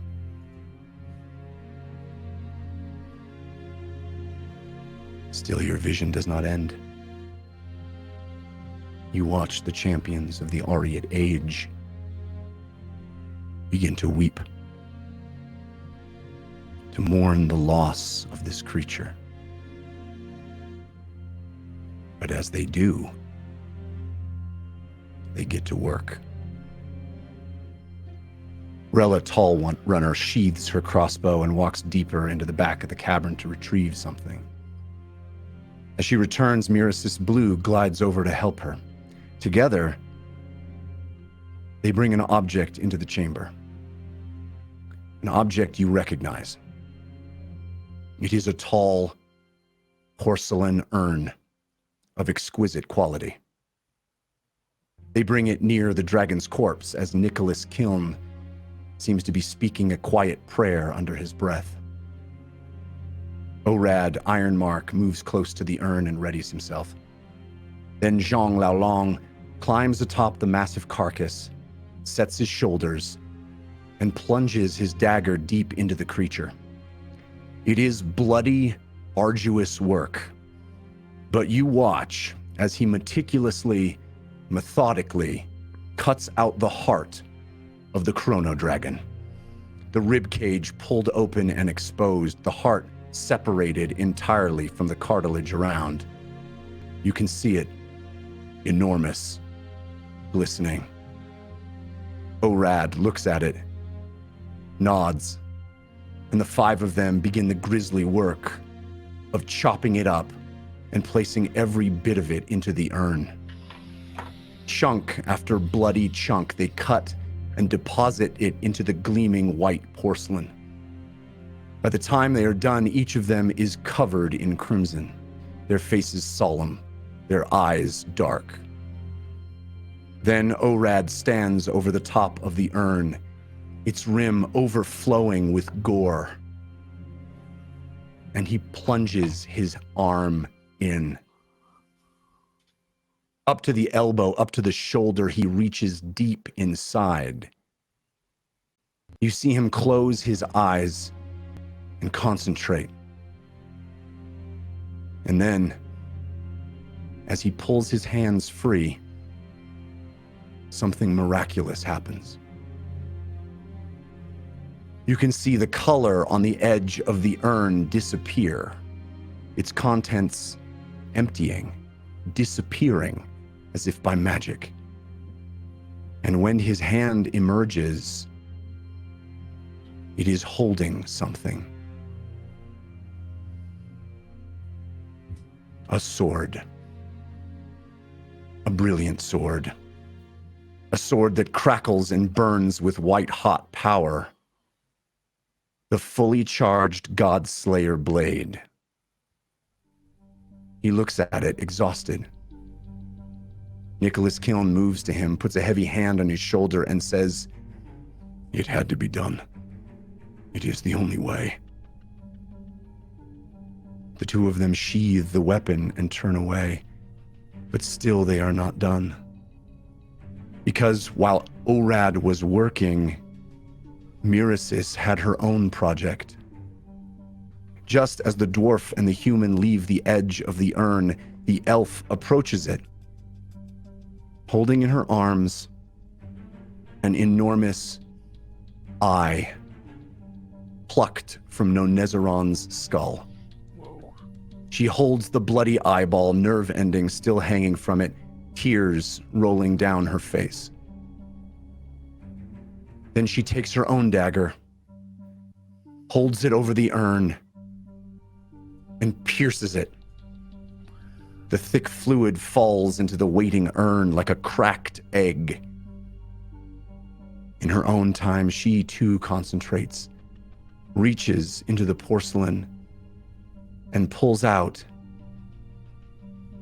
an amulet. The contents of the urn emptying in the process. She takes it, walks to Zhang Laolong, and hands it to him. Give this to someone you trust. Someone can keep a secret. And that is where the vision ends. And that is where we shall end tonight. Wow. Whoa. Wow. The urn, you said it was a familiar urn. It was the urn of invention. Indeed. Lily's just standing there, now not in the saddle, and she just looks at everyone and goes, "You all saw that, right?" Yeah. Uggo passes out. Okay. At 1 hit point.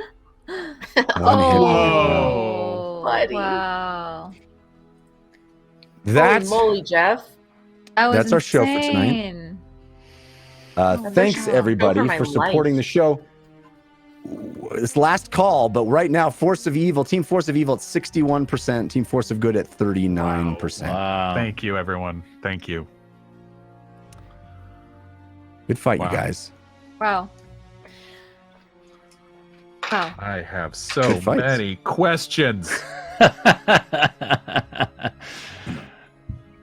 think I, I had don't just as much fun understand watching story. Morgan's reactions to everything that was happening as I did the actual oration. How does that come out of your Onebrius. brain, Jeff? Onebrius? Onebrius it is a makes god. sense. We were in his, lab or whatever. We got a lot to unpack, friends. We got a lot to unpack. All right. That's how we're kicking off 2022. We got a lot more show coming at you every Wednesday night. Although we're doing 3 shows a month this year. Yes. And we're doing 4 shows, but 3 Ein shows a month, 3 Heroes of Bingle shows a month. So be aware of that. I just need a little more family time. I apologize, but I need a little. How dare you? No apologies Tonight- necessary. Tonight, my son said, "Daddy, can you come up and read me a story before bed?" No, I can't. Sorry, buddy. We're reading a 4-hour story about a Chronodragon. Watch the VOD like everybody else, son. Anyway, so I appreciate your bearing with that, but that doesn't mean we're not going to have awesome content 4 weeks out of the year. We have some amazing things in the works, folks. Yeah. So be excited for those 4th weeks of the month or whatever you will. But yes, good stuff coming. The only reason we're able to even do amazing things is because of patrons at patreon.com/thedungeonrun. We are grateful. We are grateful for everybody that bought digital items tonight. Thank you for that. But I do want to do a quick shout out if I may. Please. Hadrian did 2 huge cheers towards the end of the episode. Massive cheers, and I'm gifted also seeing 20 subs to our watchers. I'm seeing Hadrian X has gifted 91 subs during the show tonight. During this show? What? Unbelievable. Wow. Is that correct? Oh, yeah, That's I see. Yep, 9 minutes ago, bananas. 20 subs. 11 minutes ago, 20 subs. 12 minutes ago, Wow. 20 subs. Thank you so much. Wow. Hey, I have a thank We you, question. just got Adrian. the 10th evil yam from Fail Waffle. What? Number 10 evil you. waffle. Thank So you. I think that Ah. seals the win for Team Force of Evil this week. Man. Thank you so much for that. Can Also, we have a our- moment of silence just for a moment for Nonezzeron? That was such a great character, and I feel Yeah. like He'll be feel back. like think we need a it's little bit done? of that. I No, don't I think don't think it's Nonezzeron's done. I mean, he's a time dragon. I don't think we're not going to see him again. I certainly think we're going to see him again, but I don't know. That took something out of me, guys. I don't know. That took Yeah, something, I that took feel something out of me. wrecked right Yeah, now. for sure. Yep. Yeah. Well, how do you kill a time dragon? You can't kill it in only one timeline. You gotta fight it on multiple fronts. I got so many questions. So Morgan's going to be And speak texting with- and Jeff, speak- Jeff at like 2 a.m. What about this? What about this, Jeff? And Speak with the Dead only gives me 5, but I've got so many questions. yeah. All right. So patrons, we have our top tier patrons. We are so grateful for you. And we do something special for our top tier patrons. We read their names out at the end of the show. We do the credits. We are so grateful for all of their generous support that we want to call you out by name, but not just saying your names by rote. We're going to do something fun with it. We got themes submitted by our patrons for this process. And this week, both of the themes were submitted by Carlos Hurtado, who is an amazing artist, done a lot of the fan art that is on the website. Carlos, incredible artist, such a great guy as well. Thank you, Carlos, for all your cool efforts and your talent. And also for your suggestion for the following themes for our credits. So I'm going to roll a die. We're going to find out who's going to do the Force of Good. These are both, by the way, I picked these because it's CES week. So I'm sort of in the brain space of technology and stuff. So these are kind of themed around CES a little bit.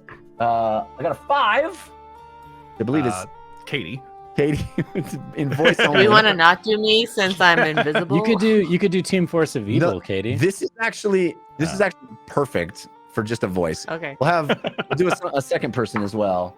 That's also a 5 and a 4. So that'll be Ron. Ron, yeah. Yay! So this is Team Force of Good. This is a couple of robots in the future who found a list of names and are trying to understand our language. I love this. Wow. Hyperboy 66. Do you see what I have found? Sarah Fee, I'm so glad that you have decided to discover new names with me. Braba What is could the these first one possibly- I found. I'm not quite sure what it means. It feels like something when someone takes a part off of your body. They braba it off you. Like our home bakery, Sloppy Goats Bakery. My favorite. What they have Sloppy Goats Bakery here. They know something about our history and our future. They Who are are we onto going us. to talk to? Well, perhaps the truth is in Ghostbusters Quick Response Unit. I believe these creatures would say that's a Bob Harris, or in my case, correct. Bob Harris is the highest of all the Harrises, is it not? Certainly, it is not a Pumunky. Apu Monkey. I have heard of this in lore. Your past decisions. Well, that's very clear. Hey, Beaker Par. Ida Kai don't know what you're talking about. Desert Context. Wanderer. Ruh. That was my past decisions. Hyperboy 66. We do not need to talk about it. Seraphine. Or I will fenderill you. Ooh. Whoa. I am going to swear. I are Mukau. There, I have sworn. You have elevated this conversation. We are now both in an elevated state. But alas, we are family. Yes, the Gold family. Although your sister is just Jules. Dang. Interesting. Equally valuable. Okay, I do not understand this one. It says, the dungeon run, yay! That is correct. It says the dungeon run, yay! I don't understand it either. It's sort of like. Do you think we the are King pronouncing it Scritchers. correctly? Perhaps we are not. Perhaps it is the dungeon run, yay! Why would they put so many Y's in there then? I don't know why at all. Perhaps a Maybe kitty it is stitch has stood on the a dungeon keyboard. run. Yeah,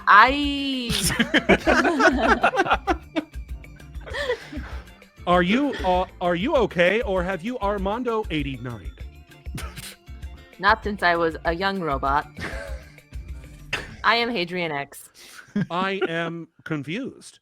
I thought you were Seraphi. Perhaps we are both part of Wilbro Jr.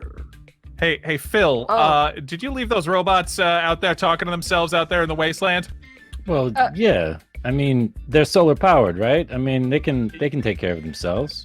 I bet they've What been could talking possibly on the go wrong? radio. I mean, I don't know. I mean, they just seem they've been standing over the same like wreckage for like an hour now, just seemingly talking back and forth to each other. The dungeon run. Yeah. Yeah, Maybe that's it definitely is malfunctioning. Oh, okay. The Dungeon Run Yay! Robot, play my playlist. Guys, Netflix is on the line, and they've already greenlit this miniseries. So. Yeah, really. Yay! Very well done. Very well done. All right. That was just like a true sci-fi where I was genuinely confused at points. Yeah, basically. For sure. All right, we're gonna stay in the same wheelhouse a bit. I understood I it as rolled much a as Foundation. No, just kidding. I rolled a 1, which I believe is That's Mr. me. Jared Kajak. Yeah. Woo. So this is a tech guru trying to promote your new tech company, but it's all just buzzwords. Oh God. Jared's gonna be great at this. All right. So here's the deal. You know how there's like cryptocurrency, right? Okay. So this is a brand new type of cryptocurrency that I'm trying to show you exists, even though it doesn't technically exist yet. It exists online. Can you wrap your brain around that? Genius. You see what I'm saying? I don't know. I don't know if our shareholders are gonna like this. So brilliant. the He's so brilliant. shareholders, they're going to invest in That's Wild Man. That's the name of the cryptocurrency. It's like cryptocurrency, but it's different. It's not backed by anything. There's no gold. There's no nothing behind the currency. But cryptocurrency, if you are inside of the dark house, then you can invest. And if you're an investor, you become a student of Grimm. Do you see where I'm going here? Do you I understand? don't, but I've never understood anything about cryptocurrency. You, so keep you going. might think that I'm nuts, but the truth is, Gorbin Played funds everything. He owns all of it. Should we talk logistics here? Because I'm just seeing big data. He's like Elon Musk, but like on crack. So imagine Elon Musk on then. crack. Hey, you sir, no commenting. This is just for future investors. You're clearly an artist and don't have any real money. Anyways, so I have some NFTs. So Gorbin Played, he backs the whole thing. But then just when you think it's going to be worth something, he J-rocks you and it's worth nothing and he gets to keep all of it. Is that a good thing or a bad thing? I'm sorry. That's a great thing. Oh, okay, That's a sure, great yeah. thing because as we all know, money doesn't really matter. And what really matters is if you are down to clown. That's what I'm saying. Down to clown is the new currency. Yeah. That's right. That is That's true. Let's right. put a pin on this. Pin on Money- this and circle back. Money means nothing. Money means nothing. Numbers It on a sounds screen. like a pyramid scheme. That's right. That's right. Yeah. Yeah. It does. Yeah. But Somehow it's- this pyramid scheme made it to a corporate meeting. So But we've it's better than we've killed a Chronodragon. We've invented a new cryptocurrency tonight. I mean, very productive Big start night. to 2022. Yeah. I Big just, I night. don't know. I think if we Yeah. had a cryptocurrency called Chronodragon, that stuff would sell Oh, very yeah. well. I'd buy that for sure. Crypto Dragon. Cryptodragon. Chrono coin. Oh, Well the done, worst Jared dragon. Kajak. Thank Yay. you. Thank you to our patrons for your incredible support. Thanks to all the folks that that supported the show through digital items tonight. We just got 30 more gift subs from Hadrian and 10 more gift subs from Hadrian. anonymous Holy gifter. cow. So thank you so much. Thank Wow. you so much, everyone. Hadrian. Incredible. Doofus, Witch Space, I see you. Amazing. And a cheer from Carson. Yay, the cartoon. Thank you all. We appreciate you. We will be back next Wednesday, 6 p.m. Pacific time. Yeah, baby. Twitch.tv/thedungeonrun, thedungeonrun.tv. Yeah! Woo! Until then, humankind. Ebo. Ebo. Heart hands.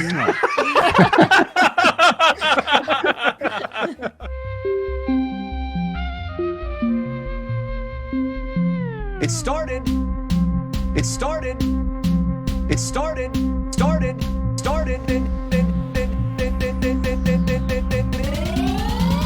As a simple dungeon run.